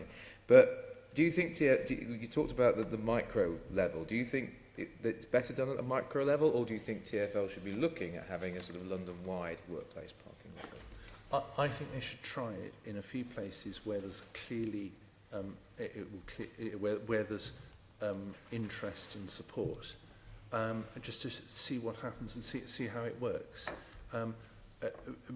My general point about the entire document throughout this evidence session is there's some great words in here, and we absolutely need to get into to get it rolled out in detail, like super buses in outer London, like the workplace parking levy in Brentford. Let's get a few things on the ground that actually take us in that direction in practical terms, so we can see it. And if it works in Brentford and the Lee Valley, a workplace parking levy, great, let's have it everywhere. But there's a danger of buck passing here, though, isn't there? Yeah. This is no substitute for mayoral leadership, is it? I mean, it reminds me a little bit about central government and DFT and the clean air zones and DEFRA, saying, well, local authorities, you've got to introduce clean air zones and you've got to make the tough decision on charging non-compliant vehicles. It's a bit like, we don't want to do this, it's over to you guys, thanks very much. And the London boroughs have been shot to pieces in terms of the resource and their ability to do these things. So, look, this smacks of me about a little bit of buck passing. So I don't mind micro schemes and working with the boroughs, but it's no substitute for mayoral leadership, and it's something that didn't happen in the early days of TfL. There wasn't a decision to pass all this on to the boroughs. The mayor made some tough decisions around controversial policies like congestion charging and showed a lead. Just to be clear, my point is not that we pass the buck to boroughs, and particularly I agree with you about clean air zones, that's clearly an issue. My point is to try some stuff on the ground to show the direction of travel, so that when you've done it in one place, you do roll it out elsewhere. But I just feel that... Stephen, we've got a congestion charge. It's been in for 40 I years. said workplace parking. It works. Sorry, I know. But Gentlemen, I think the point's been well made. You've answered my question, I think. And I know thank you very much. The Chair is keen to move on. Thank you. I'm afraid we must move on. We are running out of time. Could I now look to Assembly Member Russell? Chair. I'm moving us on to talk about river crossings, and which really brings us back to all the same territory about reducing traffic. The Mayor has said, as has been discussed a lot this morning, an awful lot about being ambitious about reducing volumes of traffic. How does continuing to move ahead with the supporting the Silvertown Tunnel fit with all that he has said about the need to reduce traffic? Maybe, David, do you want to start? Blackwall Tunnel is an absolute hellhole. From a health and safety perspective, I just don't know why we put that. If there's a more congested and polluted part of the British road network than the Blackwall Tunnel, I haven't seen it. Right? So something has to be done to solve this problem. And I don't see a mix of policies to tackle that pollution, congestion and safety problem. I don't see the policies in place without actually building a new crossing. So I think you do need a new crossing there. And I think you need a crossing particularly to dramatically improve the service to bus passengers. The bus services are absolutely appalling coming across the Thames. So from a health and safety perspective, you really need to do something there. Another point I would make is that if you look at all the housing development on the south side of the Thames, 80% of the people on the south side of the Thames and east side of London are going to be accessing jobs on the north side. Now, hopefully, the vast majority of these are going to come by public transport, but they all won't. And there's still going to have to be the movement of logistic vehicles. Now, I don't kind of buy into this debate that roads good, roads bad. It's polarised. You get some people who say, don't want any roads, thanks very much, they'll just fill up too quickly. And then you get people from the other side saying, oh, we want lots and lots of roads and we don't want really to pay for them. I actually think we got this right from a public policy perspective 10 years ago, when we said, there is a case for some new roads, but we don't want them just to fill up, and we want to lock in the benefits. And the reason I like the Silvertown Tunnel proposal is there's a pricing element to it. And the reason I like that pricing element isn't just to finance the new infrastructure across the Thames. I really like that pricing element because it allows us to control the volume of traffic as well. So I'm in favour of the Mayor's proposals for crossings, road crossings in East London. Okay, thank you. Can I take Richard? Very much agree, basically. There is obviously traffic creation, traffic induction as a dynamic. However, in the right place, the right time for the right sorts of traffic, more road connectivity, especially across such a severa as the Thames unfortunately is at that point, is the right answer. So we're strongly supportive of Silvertown, and quite right to have very good bus service running through it. This shouldn't just be for private vehicles, but there is, I think, a problem, a chicken and egg problem. If you don't have the public transport networks on either side there, then simply bolting in a public transport crossing and then where do people distribute onwards and inwards from it is one issue. The other issue, I think, is the kinds of traffic that are going through Blackwall at the moment, and Silvertown is largely a Blackwall relief project. They are doing those journeys for a reason. There are longer term steps you can take. So I think in our view, beyond Silvertown and Lower Thames Crossing, the DFT project further out, it probably is right to think it's a public transport crossing that is the next one that might come. That would do different things, and it would start to get into the territory David was also describing about how do you connect the new homes with the new jobs. That is not something London in the round wants to do by car or vehicle traffic. It's something it wants to do by public transport traffic. But that's not the situation that you've got and the need that you've got for strategic crossings such as Silvertown now. So for that reason, on this example, we're supportive of it. Okay, and you're supportive of it for private vehicles as well as for public transport, walking and cycling? Yes, and to be clear, very supportive of it being tolled, which is a key aspect here. And of course, it brings along with it tolling of Blackwall Tunnel, which will significantly change the dynamics from what we have now there. And do you think do you not think then that all river crossings should be tolled? I mean, given we've been talking very strongly in favour of road pricing. I think, hard to argue against that, but we are where we are, and so how would you take that forwards to toll things that people have been using for many decades, in some cases many centuries, for free at the point of use? If perhaps it was about traffic reduction, we've heard a lot this morning about the need to reduce the volume of traffic, and the levers that the mayor has at his control. One of those is charging. We've got this precious public resource of space on our roads. So if there is a case for tolling crossings, Blackwall, and if Silvertown goes ahead, Silvertown, then surely that applies across all crossings throughout London. I think it depends on the evidence for it, and I come back to the network point. So because the crossings are so much rarer in the east of London, a tiny handful east of Tower Bridge, which we're desperately hoping to increase the number of, whether it's private or public transport going across them, much more numerous in the west, as we know. So you have different traffic dynamics going across them. So I think if you toll all the bridges across, it is hard to say why they should be tolled in the east and not in the west as a point of principle.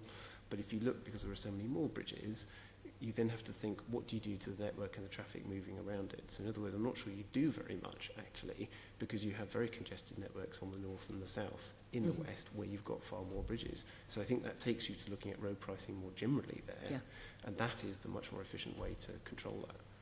Okay. Nicole, do you want to...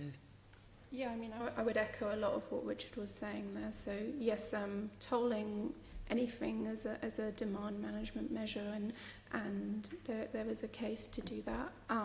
But I also echo again what I said earlier, which is how politically palatable that is, and it's quite a bold political move to take away something people have been used to having for free and using for free.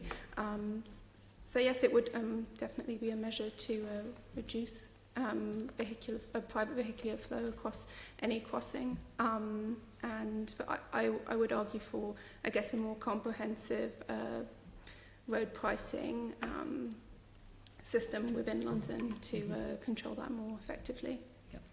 Stephen, the overarching question. I am going to disagree Silvertown with the rest of the panel on this one, because I struggle to see how a crossing for general traffic like Silvertown is, even told, really fits in with the strategy's objective of 80% non-car travel by 2041.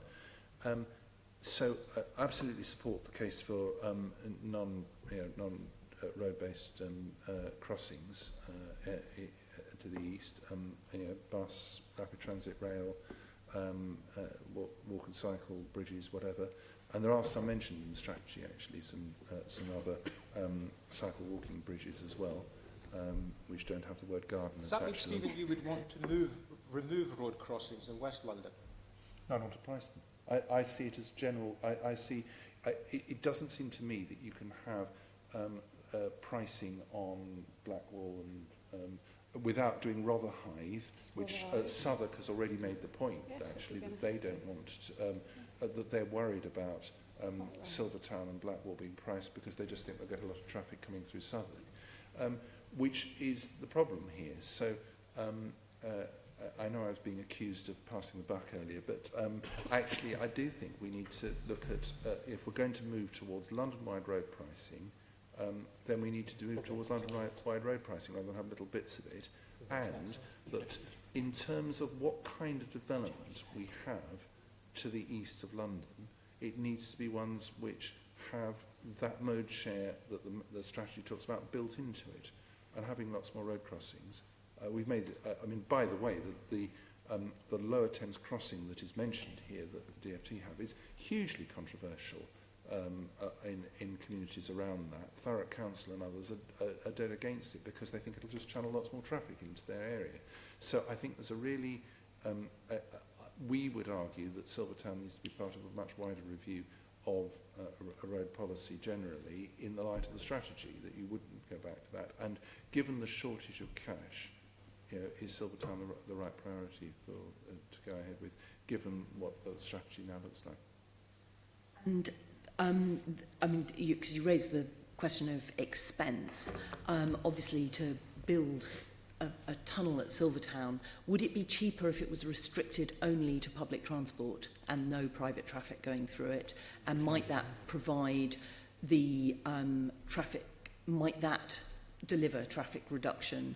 You would, I mean, it would be cheaper, but look, you're condemning people who are using that Blackwall Tunnel now, and who don't have an alternative. I'm thinking of freight, I'm thinking of vans, I'm thinking of some people who really need to be in their car. You're condemning them to hell, right? That northern approach. Honestly, I can't emphasise enough. It's not pretty. How drastic the situation is in that Blackwall Tunnel now. Except David, the communities who live around the Blackwall Tunnel, not the Blackwall Tunnel, sorry, the proposed Silvertown Tunnel, they are absolutely terrified about the increase of traffic, the disruption to their lives, the increased air pollution, the increased congestion that will come with a new tunnel. And for anyone, living near a tunnel mouth, that is pretty grim. It's not a great healthy Caroline, streets environment. For me, the key issue here is I don't think there's an alternative to doing something about the Blackwall Tunnel. Right? From a health and safety perspective, you have to do something on that. And then the key question is, what is the main purpose of the tolling? Is the main purpose of the tolling to finance the infrastructure, or is the main purpose of the tolling to try and regulate the volume of traffic and to make sure that we lock in the benefits, so that we don't, in another 20 years' time, there's no other people in front of your committee saying, oh, we need a third Silvertown tunnel or whatever, right? So the key thing for me is, and you can't just toll all of the crossings come across the Thames. You want to have proper vehicle restraint based on road pricing, on all roads, not just totally infrastructure. on that. Okay? So, All across London. Yeah. I think it's important to be clear about that. What is the intention of the pricing? Is it just a vehicle to make money, to invest elsewhere, or is it really there to manage demand? And you would have a very different approach to that. So, and I think that also links to parking. So what is your intention? Is it to make sure that the resource is most efficiently used? So there's an academic called Donald Tube, and he writes a lot about that, and what are the benefits of making sure that about 85% of your parking spaces are being filled up, so that for people who do need a parking space, they're there and they're not just cruising around. So, and I think that applies here. So you want to be setting the pricing at the level where, you know, it's not completely stocked up, it's not completely congested, it does still flow, but, you know, the added benefit, the side effect of managing it based on demand and pricing it at that level is that obviously you're still having income, and you can craft that narrative that this income is being reinvested. I think that's... I'm very sorry, we are going to have to move on. There are the walking and cycling bridges. Could I just pick up on that? Because that is the problem really... we have is that we have other guests who are going to have to leave early as well. Indeed, Keith, but we've only Just very, very quickly then, please. Yeah. Okay. Just on the walking and cycling bridges, I mean, would you... You know, it's good to see that they're in there. What do you think the mayor? How do you think the mayor can get these delivered really quickly? Because presumably, and do you think that they have more benefits for Londoners? For instance, the Diamond Jubilee Bridge, and there's the Sustrans Bridge as well. Succinct, Chair, I love them. But you don't have a revenue stream. You're not going to charge cyclists pedestrians for walking across. No, because we want to encourage people to walk and cycle. I love them. Yeah. And they're great at tackling community severance, which is obviously, you know, the Thames is quite a big barrier to people moving across anywhere. So, and you have a similar sort of community severance from big roads. So obviously, that's a whole different issue. But footbridges, cycle bridges are great at tackling community severance. Thank you. Richard, did you want to just add a... I think that is all true. They seem to be very expensive, is the thought in our minds about them. So they're an awful lot cheaper than the Garden Bridge. Well, unless my figures on Rotherhithe Canary Wharf are wildly wrong, is that... The Diamond Jubilee Bridge is unbelievably cheap. The point I'm driving to is the business case, if you like, for them. Clearly they unlock, and clearly they cut severance, they provide connectivity, and they induce the sorts of modes that we all want to see. There are lots of positives, what's not to like, in a constrained funding environment where we're heading into really, I think, quite tough times for TfL financially in the next 5 years in particular, where it tries to become one of the world's very few transit authorities that makes its metro operations wash its face and all sorts of very ambitious stuff. I think across all these things, there just has to be a hard-nosed look at what the costs and the benefits are. My caution there is just that some of the qualities that this projects like these pedestrian or cycling bridges can offer aren't easily quantifiable, so they may not stack up well in a business case. That's a good point, and you should look at it in the widest but still credible way that you can, rather than some transport planning analyses are very narrow on how they calculate those costs and benefits. That's a good point. Look at the health benefits, you'd probably make it stack up pretty well. Thank you very much indeed. I'd like to really thank the panel. It's been great. It's been very, very informative. Lots of honest opinion, strong views expressed, which is good. So thank you very much for your time. I'd just say well done to the committee on some of your recent reports. I hope the Mayor listens to some of them. I thought the one on vans and private hire vehicles in particular were some excellent points made in that. So well done. Good. Thank you. We'll wait for next week's bus. Bus one next week? Yeah, that's going to be Got a good. bus one next week. Bus Excellent. safety. So. Well, thank you very much for your time. Thank you. Thank you.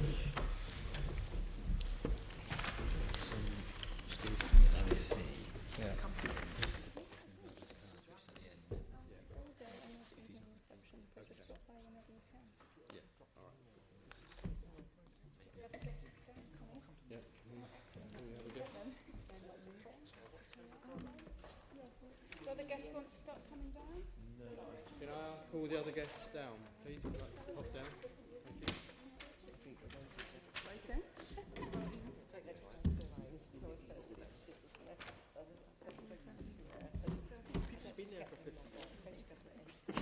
If the other guests would like to come down, please.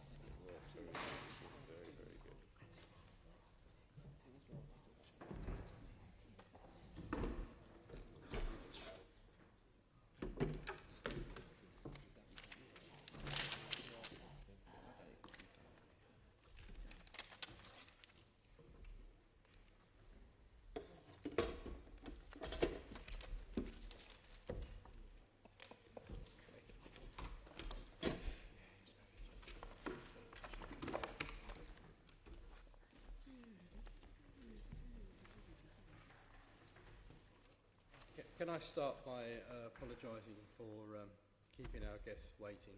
I think hopefully you appreciate that it was a very interesting first session. So first of all, I'd like to welcome our guests. I'll start with Karen Lucas. Welcome, Professor of Transport and Social Analysis, University of Leeds. Thank you very much for coming. Then I've got Faryal Velmi, Director of Transport for All. Thank you. German Dector-Vega, London Director of Sustrans. Hello. Coming. And then finally Steve Gooding, Director of the RAC Foundation. Steve, I understand you have to leave. Not a problem, I've reorganised. You have? Oh, what a wonderful man you are. Thank you very much indeed. That's very kind of you. Lovely. Okay, so if we can start then with general overview, which is going to be done by Assembly Member Curtin. Thank you very much, Chair. Good morning. I'll just start with asking an overview of what you think of the Mayor's draft transport strategy. So maybe I'll start with you, Steve. What do you think of the transport strategy as it is? Okay. Well, I think it follows on from the very clear direction set in the Mayor's previous document, City for All Londoners. And I think when we read that, we thought it was interesting that given the breadth of the Mayor's transport powers, there wasn't that much about using the transport powers in that document. And I think what we see in the Mayor's draft transport strategy is how the Mayor is particularly seeking to use his transport powers to achieve public health and urban realm outcomes. And perhaps it's a bit lighter than it might be on some of the actual detail of the traffic and the movement outcomes that he might be seeking to gain. Beyond that, I suspect I'd be echoing some of the points made by the previous guests in front of the committee, that there's more detail to be had. Thanks. Perhaps, Chairman, you'd like to tell us what you think? I think it's a really interesting MTS. It's a big difference from the MTS we had before, which focus on sort of very strange schemes sometimes. This MTS gives a real vision of where we want to be as a city. It's very long term as well, which, if we can give it the political continuity, will set the scene. So it's a small angle change which can take London to a completely different place, which is quite interesting. I love the fact that it's focused on mobility and not modes. I'll speak more about that. I'm not a tubist, a busist, a cyclist, a motorist. I'm a person. I want to go from A and B. I take a decision. That decision varies on a day-to-day basis, how I feel, what I'm going to do. This is very well expressed in the MTS. It's a human-centric approach. I absolutely love that, and that is the future. Every single thing that is being designed as we speak by new startups, new companies, is human-centered approach, and the MTS reflects that. We welcome the focus on well-being and health. We welcome the recognition of car dependency as a major issue. But obviously we need to work alongside with people to tackle it. We like the fact that it talks about our experience of travel. So travel is a means to an end. We spend a huge amount of time doing it. It's not an end in itself. So we need to talk about travel in a different way.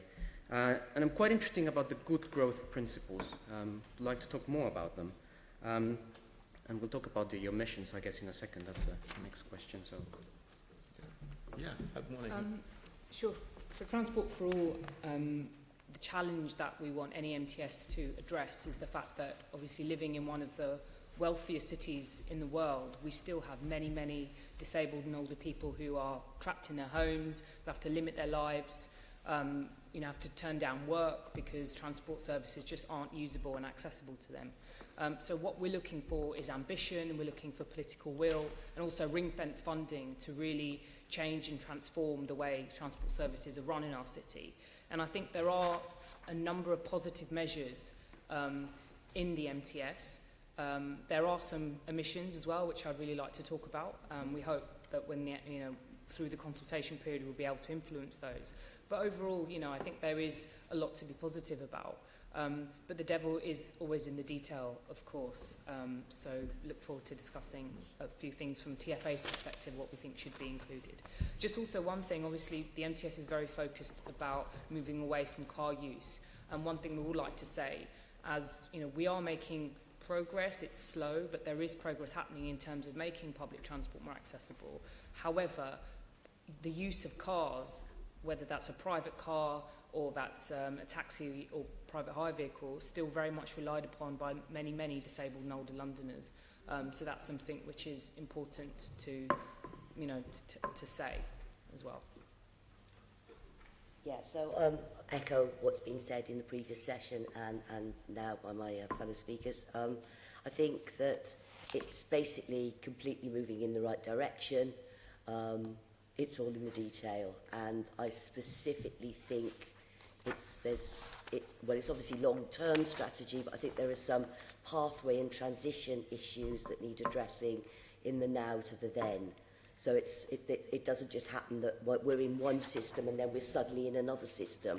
There are pathways to those things, and along the way there are often casualties. There are often, we've mentioned in the past session about the populations around tunnels and so forth. So I hope to bring some of those things, because I'm a social scientist and not a transport expert, and so I'm hoping to bring some of those sort of diversity issues to it as we go through. But broadly covering all the right challenges and issues. Thanks very much. It seems you're very happy with the overall strategic objectives. Are any of you unhappy with them, or do you think there should be any other strategic objectives that should be put in, or is it okay as it is? Could I? Yeah. For me, it's very much that thing about the diversity of the populations and the fact that actually all of these different measures affect different people differently. And so you've mentioned older people. There are very, very poor people that live in London. We've not just got this outer issue. There are those diversities across all of those communities. And I think for me, being more clear about the population projections, what the population's actually going to look like, where, then you know what the needs are of those populations in specific places, and it needs that. Because at the moment what you've got is this idea that there's a blanket type of population and that measures will affect everybody in pretty much the same way. I think that's my feeling. I think there are a number of areas where the MTS could be, this draft that we're seeing could be stronger. In fact, one, I did think of you, Caroline, because we often meet at East Dulwich Station, and unfortunately I had to take a really convoluted route to get here today. And I think the Mayor needs to do, and there is an omission here, what is the Mayor saying to the train operating companies in London to, essentially deliver a decent service? My God, even a basic service at the moment is hard to get out of them. And yes, we all know what's happening in terms of the DFT and really kind of dragging their feet on devolution. It seems the government wants to devolve everything except for rail services. I don't know what's happening there, but certainly from our point of view, in terms of improving accessibility and just basically being able to travel, we need a lot more pressure put on the train operating companies to deliver. And so we'd like to see the Mayor kind of really raise that in the MTS. The other thing as well, just to say, I think this staffing level is really important for a lot of disabled and older people. We need, we can have the most modern and high-tech infrastructure and rolling stock and stations, but we need staff who are trained and visible and able to help, and I think that's really crucial. So we'd like to see some commitments about maintaining staffing levels as well. I would just add two things. The first one, which is really missing, is the challenges to deliver those things. And I mean, we can talk delivery at every level, but from our perspective, at kind of a grassroots level, the challenges are huge. And we are seeing a revenue expenditure gone from TfL and the local authorities, and quite a lot of emphasis on them to deliver the MTS. And it is hard. The age of consensus, overwhelming consensus for a scheme is absolutely gone. Every single local consultation we do is 40-60, 50-50, and there's so many things that we must take into account. Yeah, dependency on car because there's no other options, accessibility and mobility, etc., etc. All of that is super difficult, and I don't think there's enough support at the moment around delivery, and that will be challenging. And the other more kind of academic, more interesting things, touching a little bit on what you mentioned, is the demand. So we have very good measures as to what's going to happen with the population growth, and we are predicting and providing. So we're predicting the population is going to increase to 10 million by 2030, so we're going to become effectively a mega city, and we're going to have peaks in demand. Why are we not doing so much more to spread those peaks in demand? At the moment, we're planning all our transport services on those peaks in demand at the peak periods, and they cost billions. If we spread them, we save ourselves a fortune. And what can we do to that? Why do we go to work at 9 o'clock in the morning? Does that make us more efficient in the same place at the same time? It's a practice that is based on tradition. Why can we not work with businesses, or in fact put it in the London plan, and start thinking about, I don't know, incentives so that people have really flexible working patterns? They do the journeys locally. They don't have to do this presenteeism. I think there's a huge amount there that we can do and save ourselves a fortune and meet some of these targets. So I wish that had been a focus of the MTS, sort of really disrupting those demand travel patterns that we're predicting. I think the job of government, national and local, is the aim should be happy people, happy, healthy people in a place you'd want to live. So who wouldn't applaud that that's very clearly what the Mayor's got in mind here, and the picture he paints and many of the illustrations in the draft strategy suggests that. And I too would like to live somewhere where the sun is always shining, because it is in the strategy. I wouldn't so much say I was unhappy, but I would say there's some big risks in of what's being proposed here, because we can't see some of the detail. So there's a lot of talk about the aspiration to reduce reliance on car and private car use, but not so much on how that's going to happen. Now we know, the Mayor's been clear about this, he's going to come back to that if he gets a second term, I guess, or he's not going to be focusing on your recommendations for road pricing other than developing the ideas in his first term. But without being able to see how that's going to work, he has got a mountain to climb. Now, there's not just with the growing population, but the fact is many of the roads are choked up now, much of the public transport is. Those of us who travelled on the underground this morning knows that that's under pressure too. So I would say there are some big risks there if he can't bridge the gap. I think we would have liked to see some reflection of the work of the London Roads Task Force. I was intrigued, I think it's very interesting to see the measures of a healthy street. And again, I wouldn't gainsay the measures of a healthy street, but I noticed those measures don't include anything about throughput. And I would like to see that put alongside what I thought was a very good piece of work, which was the 9-box hierarchy of streets, which just made clear some streets, they're really difficult because they perform multiple functions. They're distributors, they're local streets. I'm thinking the A23 outside Brixton Station is a perfect example where it's an A road, it's a distributor, it's got a 20-mile-an-hour limit, and I think that's perfectly sensible. But you've got a tool for analysing how that's going to work. Lastly, I think the strategy as it stands was a bit light on technology.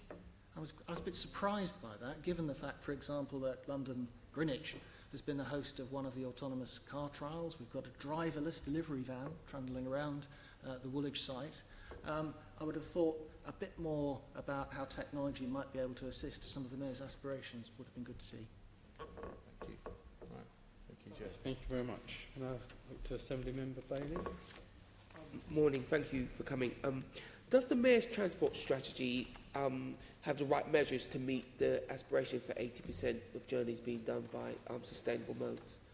Let's start with Steve. I think we're going to hear echoes of the previous discussion. I think it floats the essence of them. That's how I put it. So the discussion about the Mayor's willingness to contemplate pricing or next generation charging is in there, but there's nothing about how or when.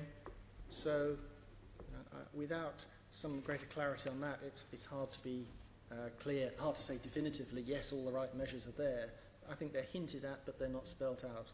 I think there's material in there about how the Mayor aspires to work with the boroughs. But again, we absolutely understand that the vast majority of the roads are owned by the boroughs, not the Mayor, so it needs to be a joined-up working relationship, but it means that in the Mayor's strategy, we're a bit vague, for example, on things like what the Mayor would like parking policies to be and what they actually turn out to be. So the best I can do for you to answer that is to say it's quite hard to tell. Anybody else like to come in? Dick. As I kind of said in my introduction, I think obviously for environmental reasons and for reasons around air pollution in London, you know, there is it's very laudable that there is this move towards cycling and walking. However, definitely for our members, that can be a challenge, and it is a challenge. And how do you mitigate those? You know, how do you provide alternatives? So just to give a couple of examples, you know, if we're looking at this, like, how do we future-proof these ideas? For example, more and more older people are using mobility scooters. What about charging points for people so they can go further on their scooters? That's one idea. But also, there is an issue coming up at the moment, which has been going on for quite a while, around the interface between cycle lanes and bus stops.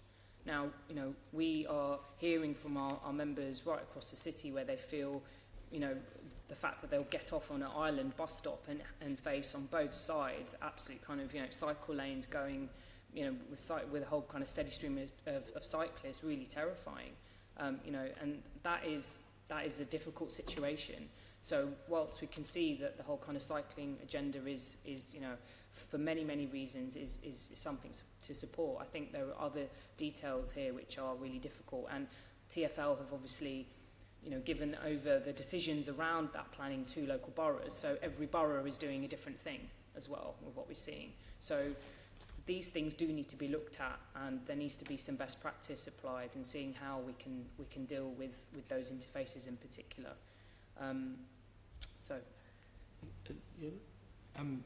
Yeah, I'm just going to say, no, I think that there's no clear roadmap as to how we're going to achieve that target of 80%. I think that requires a lot more work. I think everybody said that clearly, and the panelists before. I'm going to be slightly controversial in saying that I don't think that the target is as difficult as people think. 1997, 51% of active travel mode share for active travel and sustainable transport was at 51%, and in 2015 the equivalent share was 64%. So if you continue the trend, and I'm not saying that the trend's not going to get more difficult to meet, but and there's been a lot of studies and calculations and modelling done by TfL to come up with this target. It's not willy-nilly, and they obviously chose a target that is ambitious, but not too ambitious that it scares the hell out of every transport planner in TfL. So I think there's a lot of work in accelerating this, and this links to the roadmap. So can we accelerate the delivery of this? And we need to be a bit more clear about the step changes that we need to take. But yeah, I'm confident that we can, and I'm confident that it's not as challenging as we think it is. Do you have a comment? Or?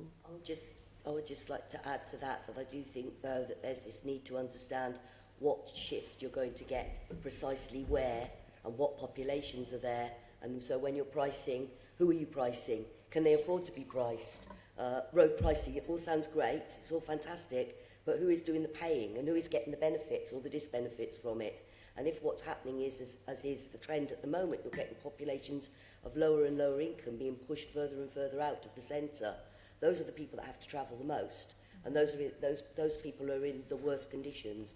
And also there's a big focus on the sort of jobs in the economy, but as you point out, with older people, with younger people, they're not wanting to travel to jobs, they're wanting to travel to schools and hospitals and shops and other things. You talked about the peak travel as well, you know, so it's all those very central, very peak, all of that's perfect. But if you live in Lewisham and you're trying to go somewhere to Bromley at 2 o'clock in the afternoon, you can't get there unless you have a car. It's absolutely impossible. So it's these sort of journeys as well, not just the peripheral centre trips. So I think it needs a lot more, for me, it needs to offer a layer of spatial and demographic analysis underneath it so that you understand what is happening where and what populations will be affected and whether or not. Therefore, they're capable of making the mode shifts and behaviours that you want to have happen. In interest of speed, I'm going to give you all three of my next questions, and you just pick out the ones that you feel your expertise are best focused on. Do you think there's been enough consideration given to trips that can only be made by car, where public transport might not be so easy to access or even possible? Do you think the Mayor is correct in only mentioning road pricing and not giving it a direct roadmap yet, because he hasn't been back to London and asked for a mandate to do so? And also, I probably direct this more at Steve, how would road pricing work for people who live on the edge of London, so exist in and out of London? Is that possible as well? Where are the problems sitting there? That's the questions I direct mostly. And a last very specific one. Should TfL remove the congestion charge exemption for private hire vehicles? So just to pick any out of that sea of questions that you're focused on. Maybe I'll start with Karen this time. I'll do the last one then, Okay. because that's probably the only one that I can say. I think that if what we're going to do is see a move towards more Uber-style automated vehicles and those sort of private hire things, then absolutely. Otherwise, how are you going to make those targets? You must charge those people as well. And actually, it is with those types of trips that you see a lot of congestion on the inner roads of London. So, yeah, I think there's something needs to be done to make that a private mode rather than a public mode of transport, and to be treated the same as the private car in the shift to new technologies. Otherwise, I don't see how you can manage it. I would say I disagree. I think that in the current situation where, you know, we have a tube network which is vastly inaccessible, we have, you know, still have lots of problems about people getting from A to B. Disabled and older people rely on private hire vehicles, some to get to work, some to get out, and just to actually, you know, live independently. And I think any, you know, adding congestion charge will obviously increase fares, you know, and in this era of austerity and benefit cuts and having to survive on low incomes, that's really going to hit a lot of disabled people, and the fact they have to travel often with PA and carers really hard. So we would say at this point in time, no. I just think we're thinking of a very kind of outdated road user pricing model, and it's changing significantly rapidly. And we're talking about mobility as a service where we integrate every single piece of mobility as part of a road user charge or as a charging package. And as part of that, the technology is becoming available fairly quickly. You can look at socio-demographic characteristics and an incredible amount of data that would allow you to make some trips free, absolutely for free. In fact, actually pay for some trips if you want to incentivize some trips. I think we're not at that stage yet, but what we need to do urgently now is start thinking about it seriously. So what is out there? What is it that we're going to need? What are the requirements that we need to meet? What is the current congestion charging doing? What is it what we want to achieve by the targets here? And really start the discussion, because if we don't start now, there's an incredible amount of money by private companies moving very quickly into mobility as a service, which is basically meaning use an Uber car as much as you can. What we can do is we have an opportunity to create a new mode, which is active mobility as a service, which includes all the characteristics that we need to take into account, including people that need to use a car and will need to use a car in the future and don't have to pay anything. I'm afraid the committee's only got, I think, until 1 o'clock, and therefore presenting you with a full, worked-up road pricing proposition for London is beyond me in the time available. What I would say is this. I think that the Mayor has been quite canny in floating his willingness to look at the options and to see what comes out in the consultation period. And I should be quite interested to see what further conversations the Mayor himself prompts during the consultation period, which is a good long period through to October, and then what happens when he's musing on what he hears back. Because the tenor of what you've been hearing this morning is a lot of people are saying, we would like to see some more detail here, and quite a few of them are people who could say, and we'd like to help you. I think there are any number of challenges in devising either a congestion charge or a road pricing scheme that has the desired effect, that doesn't have the unintended consequences of limiting accessibility for less able people or hitting low-income families. I think I would absolutely endorse the point about, I visited the Woolwich Arsenal site recently. It's a fabulous place for Crossrail 2 is there, the big railway's there, and there's bus services there, absolutely brilliant. I doubt whether my children will ever be able to afford one of those apartments, though. They're not looking at the Woolwich Arsenal site, they're looking way beyond that. And I think we've got to think, lastly, we've really got to think about the different parts of London and the different traffic that's there. So thinking about central London, even thinking about Professor Begg's Mouth of Hell, which I have too stared into, it's a lot of commercial traffic. In the centre of London, private car traffic is a very small fraction of the total makeup. When you get further out, for example, to Croydon or South Croydon, it's a different picture. And I think we need to be thinking really quite hard about the makeup of the traffic and how that's going to develop in a world where the cars themselves are developing. I hesitate to offer a view on private hire other than to say, I think that one of the most interesting things, I use that term advisedly, that Uber has done is to challenge us on the stark dividing line between private hire, the halo service for black cabs, and a black cab where you hail it by sticking your arm out. I think in this digital age it does seem a bit odd that we still think the way to flag down a vehicle is hope one is going past when we want to travel somewhere. And particularly for less able people, I'm thinking of my mother who lives in London. Sorry, disabled and non-disabled. Disabled, non-disabled, and I'm thinking of my mother. So my mother's 90, she lives in London, she uses public transport a lot, so the buses are great, but she also uses private hire a lot because that's how she can get from door to door. Okay, thank you. Thank you, Charlie, but there, because we're pressed for time. Thank you very much. And now look to somebody in the pigeon. Okay, I'm going to focus on walking. I'm going to start with you, Herman. What needs to be done to increase the number of trips by walking in London? Does this strategy go far enough to deliver it? I think the interesting thing that it does is that it sort of talks about healthy streets, which kind of opens the debate completely, and it's integrating walking and cycling as part of the whole strategy. Imbibes a different thinking, which, and I wish it said it a little bit more. It says, we have these challenges local and overall all across London, and you have to think of walking and cycling as the first tool, the default source of investment and way to address those challenges. And then what else can we do? So that's great. I think on the walking side, it is missing a little bit. I think it's giving walking a little bit for granted. I think it's not tackling the right areas. It talks about corridors, which is great, but it doesn't go far enough. I think we need to start thinking, it would be interesting to start thinking of walking as a door-to-door journey, and I think there's 3.6 million journeys in London that could be done through walking end-to-end that are currently done by motorised transport, so the potential is huge. So what if we talked about walking corridors as a whole, as we talk about bus corridors, or as we talk about tube lines? They could be orbital or radial, and then we need to start tackling the real problems, which is the junctions, and in the junctions is the signals. And I think that TfL's approach to signals is being slightly mysterious, to say the least. It's, if anything, is non-transparent. If you ask the question about signals and what is the policy on signals, you'll get an answer that says computer says no, and computer did it, and you won't know. I think we need to move far away from that and start being honest about what we're doing with traffic signals. Why are they prioritising what they prioritise? And sometimes in corridors, like in Brixton, yes, it's very difficult. But, you know, just starting having a more open policy about it. And then tackling junctions as well. We used to have this target, the BB165 target for crossings, which looked at the whole thing around a crossing and making it the most accessible possible. We just suddenly dropped it. And so you end up with journeys that are completely broken for walking, where you have an amazing pedestrian crossing, and then the next one is absolutely horrific.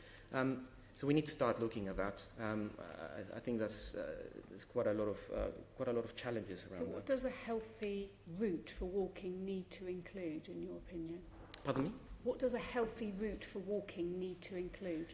I think efficiency is important, and I think I bring the point that you mentioned before. We're not talking about throughput anymore, and we need to talk about walking as a mass mover, because it is a mass mover. It needs to be direct, efficient, inviting, safe, and accessible. And I think I prioritize the safe and the accessible. You can have a beautiful, very inviting route, but if you can't cross to it, then that's it, it's pointless. So the safe and accessible is super important, and the key thing is the junction, and the key thing that is blocking the junction design is the prioritization of traffic, unfortunately, which is still there, and it's very much embedded in the detail, and it's a transport planning detail that nobody sees. But all those models, transport planning models, that do not agree with things like disappearing traffic, that leave it to computers to decide how the signal is prioritized, we don't see that as people, and that is really affecting us. All the data is becoming available to users and to the public. All the processes are becoming transparent. Why not the transport planning processes around junction design are becoming more transparent, so that we, the people, can we decide what to do with them? Okay, a couple of very specific, I'm going to bring other things, very specific things for you. About legible London, can that be improved? Is there more that needs to be done on that?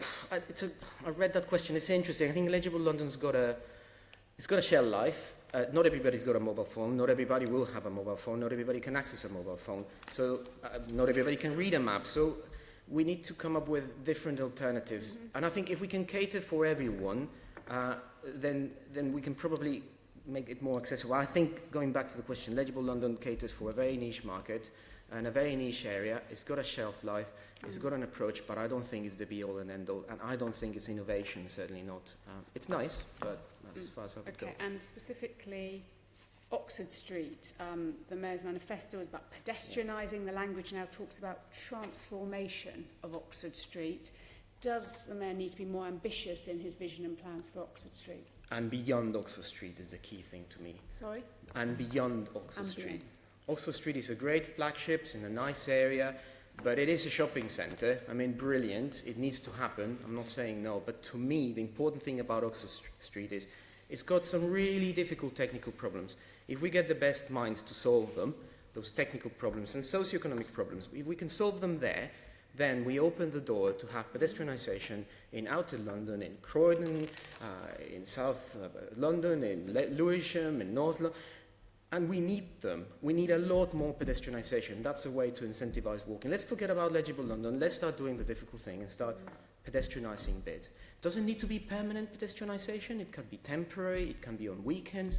I am surprised every time I go to a small town in Spain. On the Sunday, they put 3 traffic cones, they put some music, voila, it's pedestrianised. Everybody's out there shopping. We have to go through traffic modelling, consultation, road safety. Some of it is necessary, not all of it is. So I wish Oxford Street helps us explode the pedestrianisation across London. Okay, so let's come to Faryal next, and just your general comment on this. And do you think the measures in this strategy will enable Londoners with mobility impairments to get around more easily? Sure. I mean, just to talk about about walking and street scene generally, just 2 points to make. Sometimes not all the solutions require huge amounts of money. The drop curb is a beautiful thing, but unfortunately in London there are some places, especially in the city, where you have to really go around a lot to actually find places to cross. So, I think there needs to be a real joined up kind of thinking now with TfL, working with the boroughs to ensure that, we have enough drop curbs in the city for one thing. The other big thing when it comes to accessibility is about shared spaces. And for many of our visually impaired and blind members, the removal of the demarcation between the street and the road and the removal of the curb is a really big problem. We all want our town centres to look beautiful. However, having the curb there is really, really crucially important for a lot of people. So I think that also needs to be, brought into the mix and considered. I think, as I said, that obviously pedestrianisation we can see that's the way that things are moving, and there's lots of support. But when it comes to Oxford Street in particular, it's a big flagship policy of the Mayor for sure. But there does need to be real thought and also consultation with a lot of older and disabled people who use the street as to how they are actually going to get around. Because even walking from, you know, the Crossrail stop at Tottenham Court Road, which will be the only accessible step-free, you know, because you've got Tottenham Court Road, you've got Oxford Circus, and you've got Bond Street kind of along, and then Marble Arch at the other end. So, like, how people are going to get around without having any bus travel at all, I think there needs to be, you know, real consultation and looking at other ways to assist people. And some kind of blue sky thinking, I think, about that too, because it is a major destination, and we certainly have members who use buses there regularly, you know, worried about how they are going to actually access that point. So maybe there is a chance as well. You know, I feel often we do need to look to other cities as well and see what they're doing. About the cones and the music, that's cool too. But we're looking at other innovations about how these things are looked at and dealt with, and try and emulate some of that best practice. But I think consultation is the key. You know, we have a slogan in the disability rights movement, "Nothing about us without us," and I think there needs to be a real kind of embedding into all aspects of the Mayor's transport strategy, consulting with particularly, obviously, we believe, disabled and older transport users. That's brilliant, thank you. Karen, do you want to comment? I just think that it's also like walking is about it's about practicalities. It's like, you know, yes, all right, it's great to have the Oxford Street transformation, the big centre of London pedestrian schemes, but it's about what people do every day when they take their kids to school. So it's like a neighbourhood walkability is so important for just people getting around. And in London, that does, as you say, it gets forgotten. It's like you cannot get very easily around your neighbourhood. You're from one side of New Cross to the other side of New Cross because there's all of these horrendous traffic. So you don't let your kids walk to school, and all of those things spiral. You know, people are still parking on pavements, and it is all about that thing of it could be quite easily done. It isn't necessarily that costly, but it's not very well. Not very well scrutinised. It's not very well thought through, I think.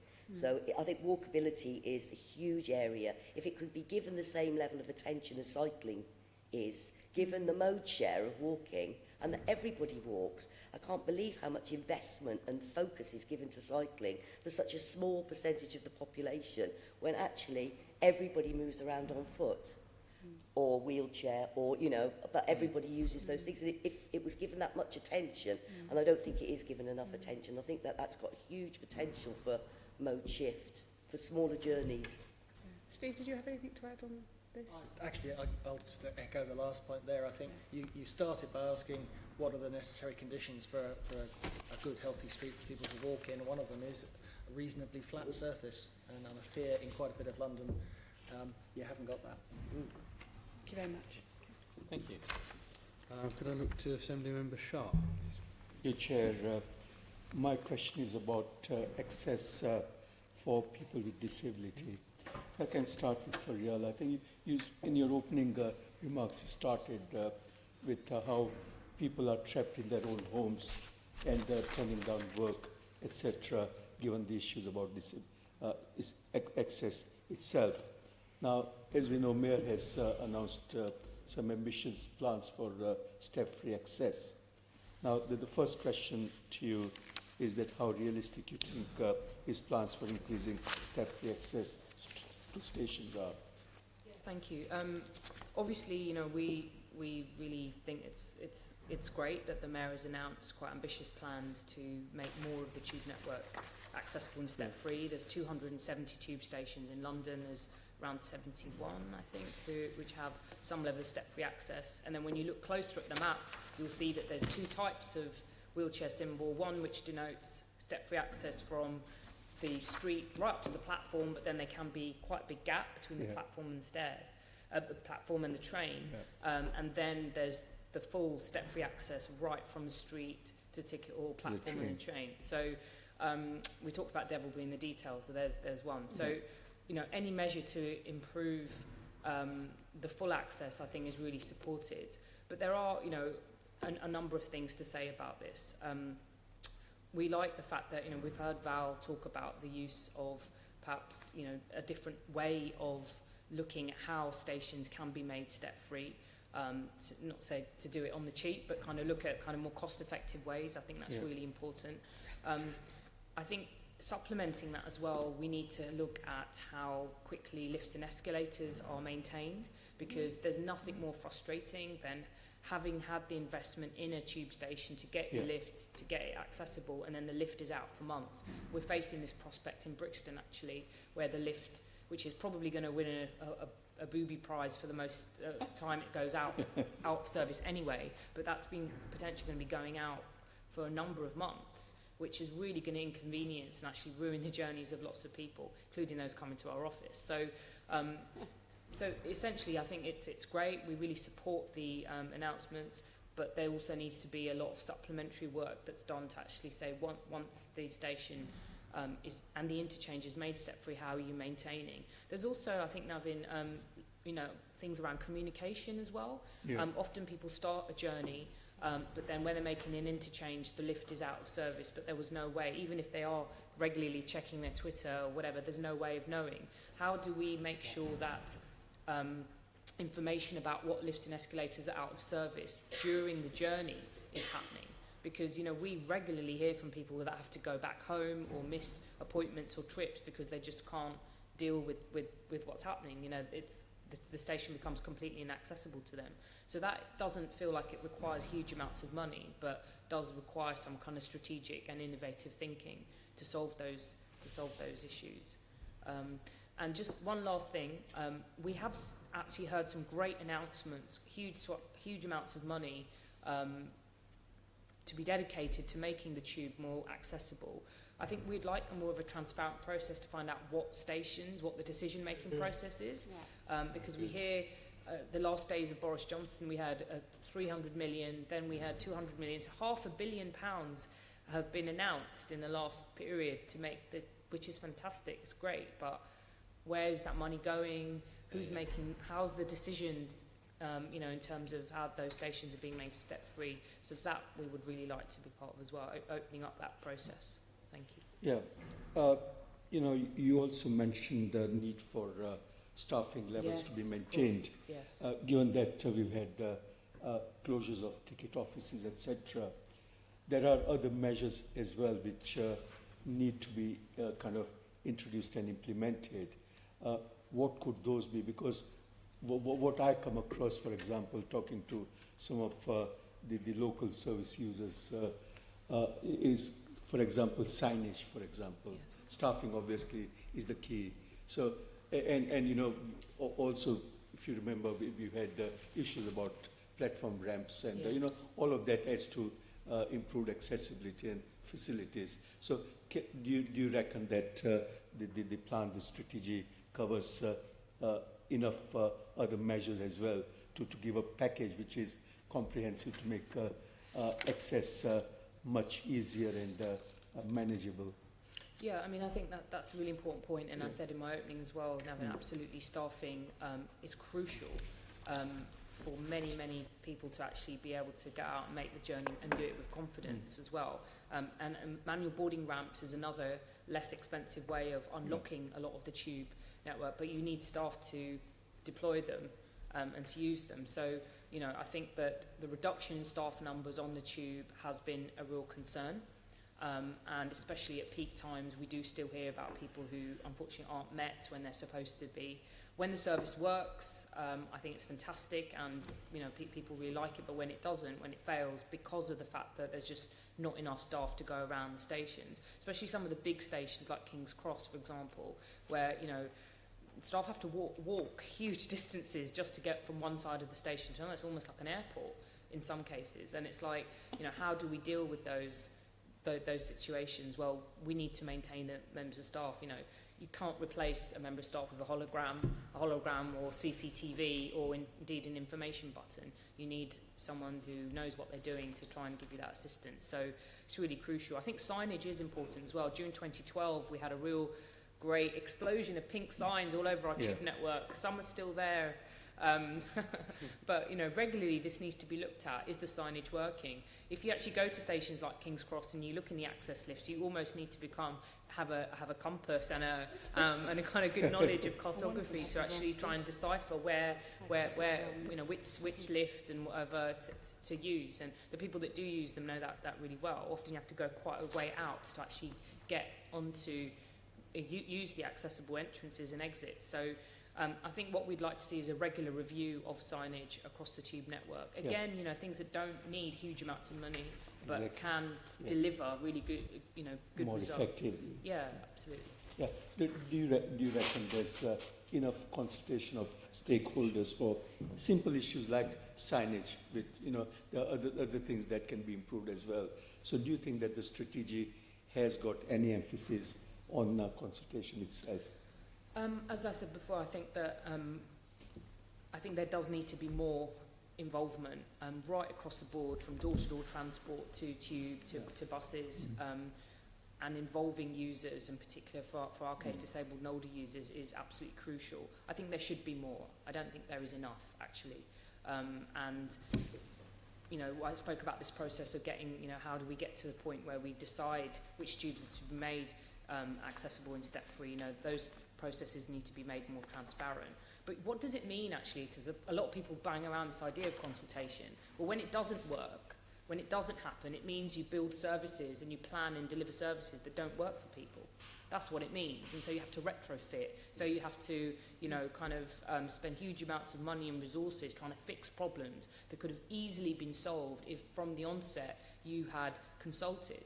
So we're facing this potentially, you know, with Crossrail at the moment, and a lot of Assembly members here, I know Caroline, were involved in our campaign to make, and Joanne, involved in our campaign to make Crossrail step-free. That was originally going to be built without fully step-free. I mean, how scandalous is that? Now we have a situation where, you know, it's a massive construction project, parts of it are going to be delayed, you know, and whilst we have some input, I was saying from TFA and our kind of interest group, some interest in what the rolling stock and the stations and the seats and all that going to be, feels very distant. But those decisions are being made. I hope that they're being made and what they, you know, they will work out. But you know, I think it's a case of we have to constantly say that consultation isn't just to make us feel better. It's actually to make sure service is properly going to be working. So we'd always be banging on about that. I have a last question on this topic for you, and then if any of the other members of panel want to comment, that would be very welcome. And that is about the door-to-door service. Does the draft strategy signal the door-to-door service integration is no longer a priority for TfL? Now, you know, Transport for All, we're big fans of door-to-door services. There will always be a need for door-to-door services in London. And in fact, with the ageing population, even more of a need. We can't have them be the poor family relation or the Cinderella service. They need investment, they need proper ring-fence funding to ensure that they get people from A to B. Now, I know that the Assembly recently had a report around door-to-door service, and historically as well, the Assembly's played a really, and the Transport Committee has played a really important role in asking some quite difficult questions about how and what is going on with door-to-door services in London. We believe in integration, we believe in that joined-up thinking, particularly around dial-a-ride and taxi card. But what we want to see is an increase in options. Okay, we want to see users of dial-a-ride and taxi card get a better deal than what they get now. A lot of the things around integration we've seen is a rescinding sometimes and an idea that people are going to get less. We're about options, because already the public transport network is really inaccessible. So the door-to-door services, people rely on that to actually get out and you know, and enjoy the city. So there is the social needs transport review. We hate the name because it sounds very close to special needs transport, which we have communicated, and we're pleased that it's going to be changed. You spoke about consultation, actually, Navin. That transport review has never been published, actually. And also we were reading that there is other things like a social needs transport champion who we've never heard of who that person is. So there's quite a lot that seems to be happening behind closed doors, which isn't good. You know, door-to-door transport members, dial-a-ride members, taxi card members need to hear about what's happening about their services that they rely on a day-to-day basis. So around consultation and around door-to-door services in particular, there is a real lack there.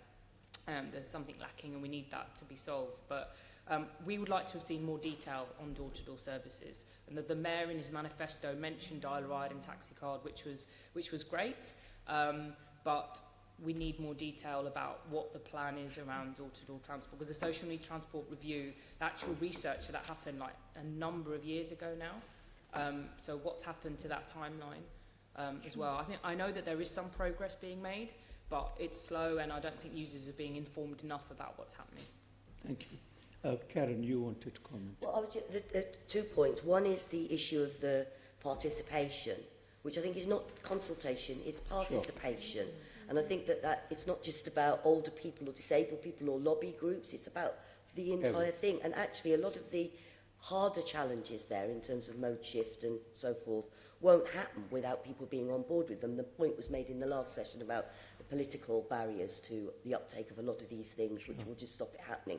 So unless there is this more open, transparent, accountable, participative process, you're going to have groups sprouting up all over the place saying, no, I don't want that tunnel, no, I don't want that charge, no, I don't.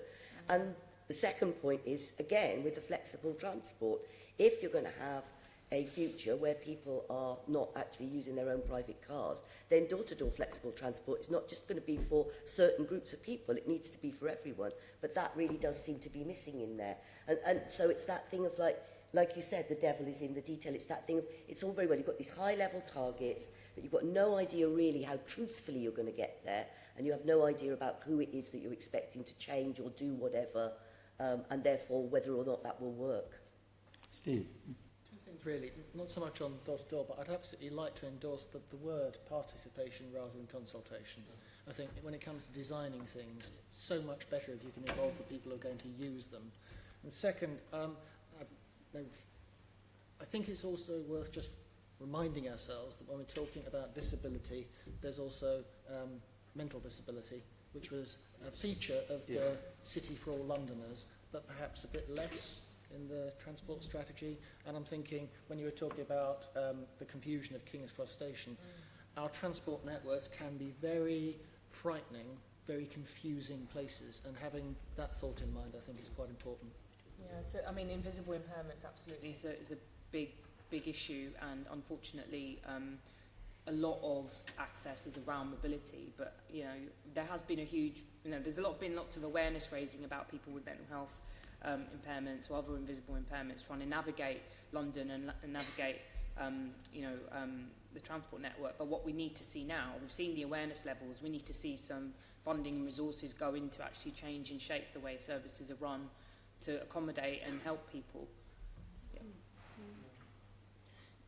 Just to summarise all that really, and I think going back to the MTS and going back to my original point, the challenges that are in delivery, and I would like to see the MTS setting out new practices for delivery, where it says when we're going to deliver, we're going to move away from consultation to engagement, co-design, participation, and we're going to train our transport professionals so that they understand the problems that people with disabilities have got. I remember very clearly, I did a course in University College, and this Professor Stephen Styler took us down at the tube station with headphones. You couldn't hear a thing. And moving about the station was incredibly challenging. And then he did one other thing. Then he put in the volume up just with noise. That was even worse. You could not read a map. And so that changed my perspective of things as an engineer back then, and has changed my approach to much of the things I've done. We need to do the same with most of the transport professionals, or all the transport professionals in the local authorities, in TfL, so on and so forth. So I would love to see that in the MTS, a very specific approach towards delivery that is inclusive, modern, transparent, engaging. And that would make a huge difference for us on the ground. Thank you. Chair. Thank you very much indeed. Thank you. Now move on to Assemblymember Copley. Thank you very much, Chair. I'll start with Karen on this question, which is all about sort of new technologies. And to what extent does the development of new car technology and car-based services present a risk to the aims of the draft transport strategy? I can't say that I'm an expert on automation. It's not really my field. But it seems to me that we are not really fully appreciating what it could be. And I think it was said again in the last session, this idea that unless we fully capture the intention of how it's going to be used and where it's going to be used and for who it's going to be used and how we're going to charge it or not charge it or do all these different things, then basically the companies, the commercial companies will come in, and before we know it, it's developing so rapidly that there has to be a strategy for dealing with it, because otherwise it sort of will creep in. And so it's got the potential to be used for all sorts of positive things, and there's a difference between full automation and semi-automation, automated things. So it's not a seamless thing anyway. And I think that we need to be quite clear about where we're going to let those vehicles be, how they're going to operate. Because again, it throws up all sorts of issues for safety, for different road users. You know, it's a minefield. And so there needs to be a very, very clear idea about what and how is going to happen. I think it needs to happen quickly.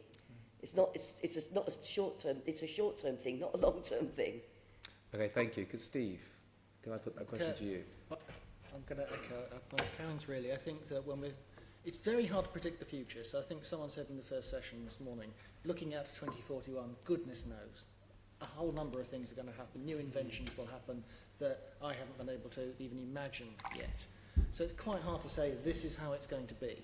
What I would say is it's worth thinking through the range of how things could turn out. And all good inventions come with risk attached.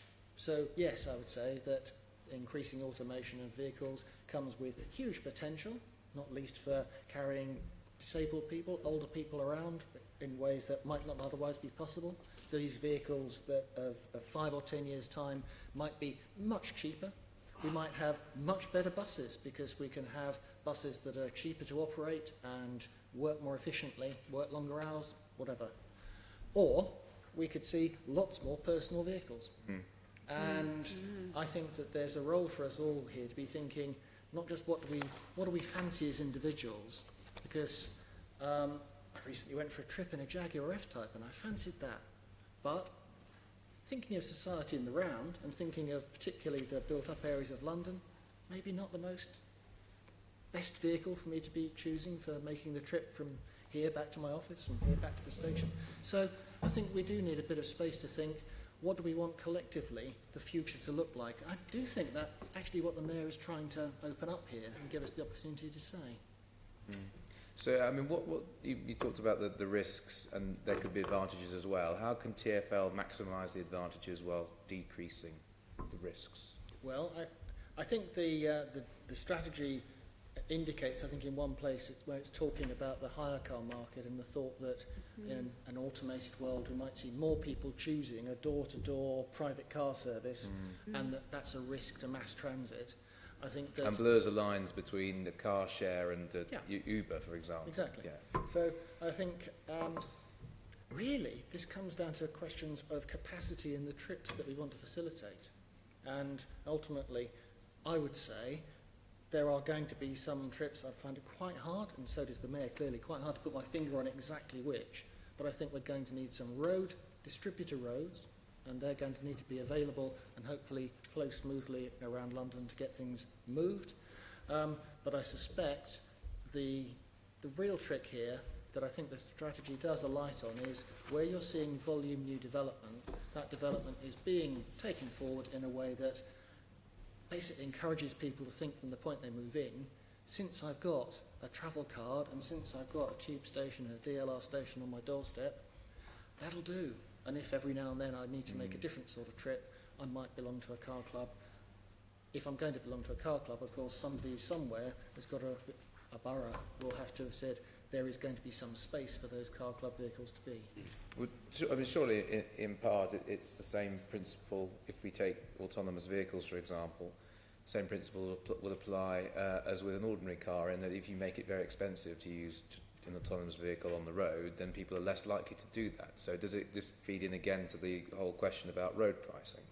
I think it probably does, because it's a version of the question that was put earlier about whether hire cars should be exempt from the congestion charge or not. I think price is always going to be a feature, convenience is always going to be a feature. So at the moment, outside the central area, really the constraint on people driving or sometimes just making trips at all would be the congestion that's choking off their ability to do it at the times they want to.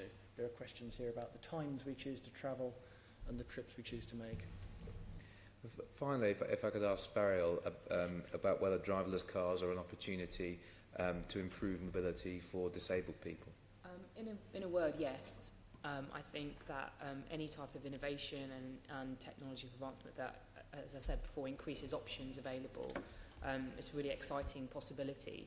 But obviously how they work and how they kind of intersect with all the different kind of road users is yet to be seen, and I think it would be great to and I think it's good that the MTS mentions that in terms of an aspiration for the future, and we look forward to seeing any prototypes or seeing how that would work. But yeah, it's an exciting prospect for sure. Okay, thank you very much. Assemblyman Bailey. I'd just like to, because it just occurs to me listening about autonomous vehicles and stuff, we need some kind of, you're suggesting the mayor needs to write some kind of strategy around how to deal with that in the future. Because I'm just thinking of one problem. If I can't park at work, but I could drive myself to work and send the car home, then why wouldn't I do that? But if you and everybody else started doing that instead of using the tube, you've got a massive problem on your hands. So it's the models of ownership that are available, whether or not you could use a private autonomous car in the centre of London at all. There's all of those things, aren't there? Whereas actually if it's a publicly owned fleet, which works much like a flexi transport service, then you've got all sorts of other possibilities there. Is it free? Is it expensive? It's just the models of ownership and everything else need to be thought through.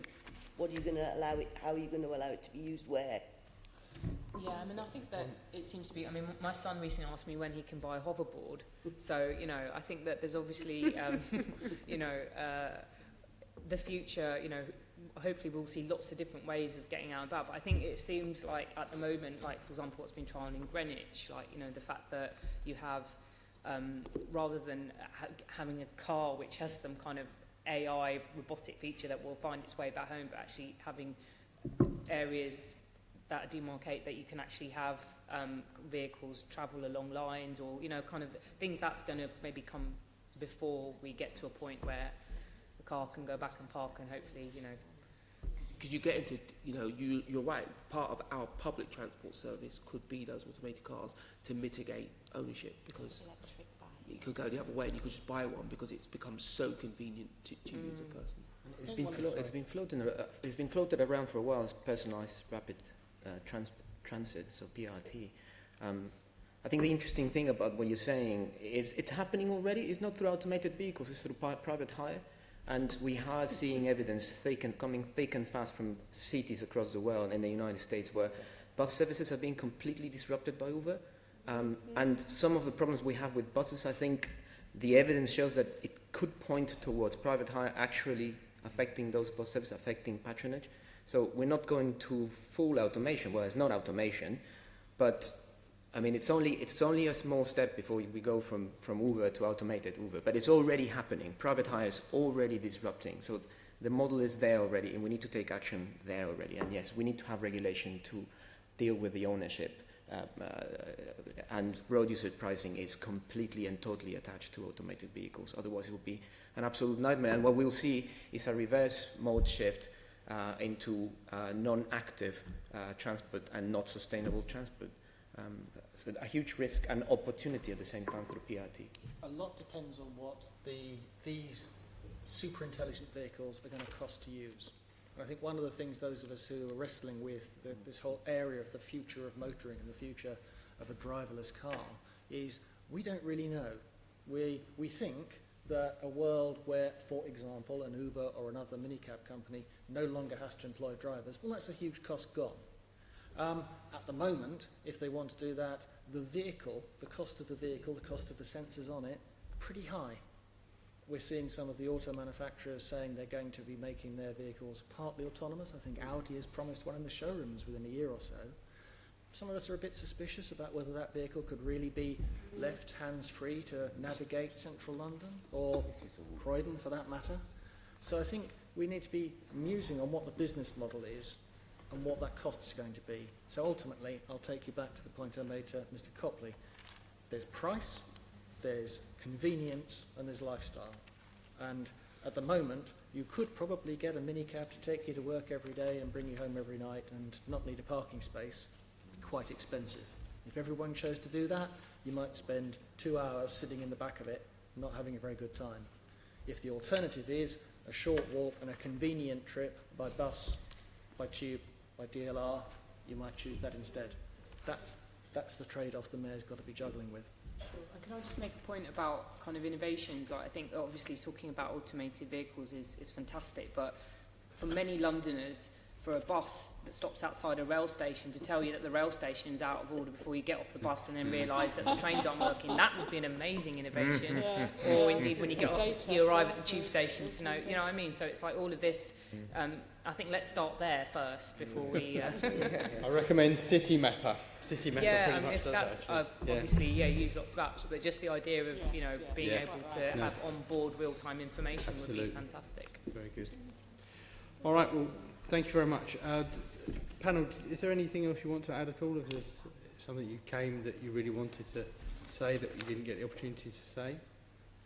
Could I mention, the MTS mentions access for all, and for those of you who've been following TFA, we've been really trying to push the DFT and quite angry about the fact that the access for all budget, which is a ring-fenced pot of money to make train stations accessible, not just putting in lifts, but also stuff like tactile paving, audio loops, grab rails.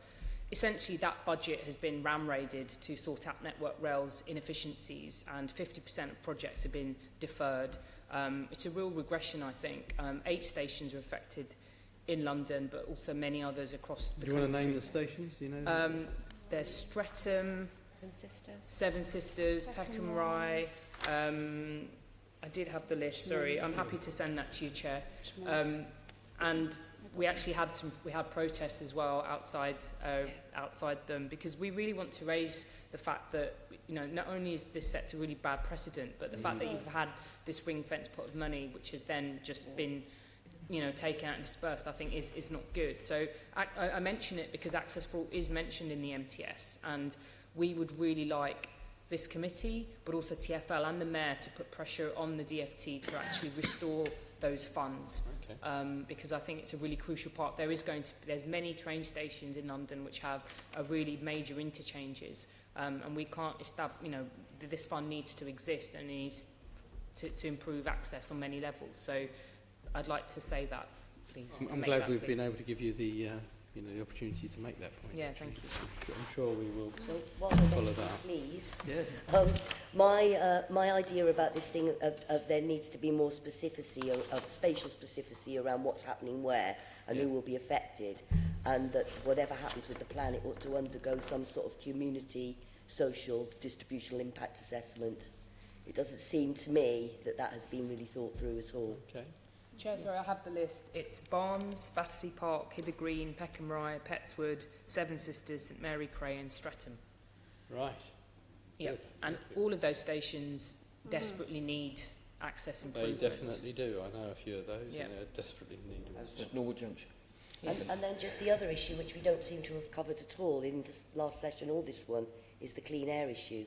Right. And that doesn't seem to have been raised at all. I don't know whether you've got another committee coming in to talk, other people to represent that Yes, discussion. probably our Environment Committee will probably deal with that. I'd just like to make a very small point. There was a bit of a discussion at the previous panel around the integration between buses and cycling, and there seems to be some animosity there, which is quite interesting. We see cycling as incredibly complementary of buses. There is no doubt about it. All the evidence shows it. I conducted studies myself that show that cycling on bus lanes has got absolutely no impact to buses, because we're not at those levels yet. And even if we get there, they won't. And it just made that point that cycling can integrate with rail and with buses so much. It absolutely expands the hinterland for rails incredibly. If we had cycle hubs at key stations in outer London, then accessibility would increase, the petal levels would increase so much more. And you see this in the continent everywhere. And same thing, if we had all the people that cycle in central and outer London using bus services, you wouldn't be able to pay for them. You wouldn't be able to cover for the demand for that. So cycling offers an incredibly complementary service, and it's a mass mover, and it gives access to local journeys, access to people with disabilities, children going to school. It's so complementary and so efficient and so cheap. I think we need to move away from those discussions. I think that's a very good point. I think that certainly the point that was made in the previous session around affordability and class and so on, I think a lot of people who are not so wealthy would actually benefit very much if there were cycling hubs in their estates that could then be used to access transport for their ongoing journey. I think there's a lot in that. And we're seeing a breakthrough. We talked about, I think there's still a bit of myths of the evidence is still there. We're breaking through who uses cycling. And through the Quiet West, for example, we've seen a completely different type of user, more diverse, more common. And so we're getting there, we're doing the right things, we just need to continue. Yeah. I just want to echo something, it was touched on in the last session, but it's about thinking about the commercial traffic. So we're thinking about the road network, and we're thinking about the way it distributes stuff, not just people, around the city. Vitally important, and I think perhaps somewhat underplayed in the strategy as stands. Fair enough, thank you.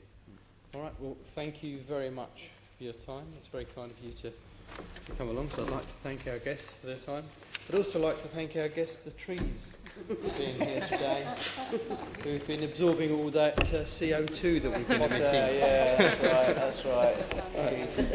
Thank you very much. Just, if you wouldn't mind waiting just 2 seconds while we just clear up the agenda, and then we'll be finished. So, if I can move to, first of all, move that the committee is recommended to note the report and discussions. Yeah. Item 6, our work programmes. The committee is recommended to note the work programme for the 2017-18 Assembly year, including the schedule of prospective topics for forthcoming meetings set out in paragraph 4.1 of the report. So agreed. Date of next meeting, Tuesday the 18th of July 2017 at 2 p.m. in the chamber. Happy with that? Yep, good, thank you. I don't have any other issues, so thank you very much. Thank you.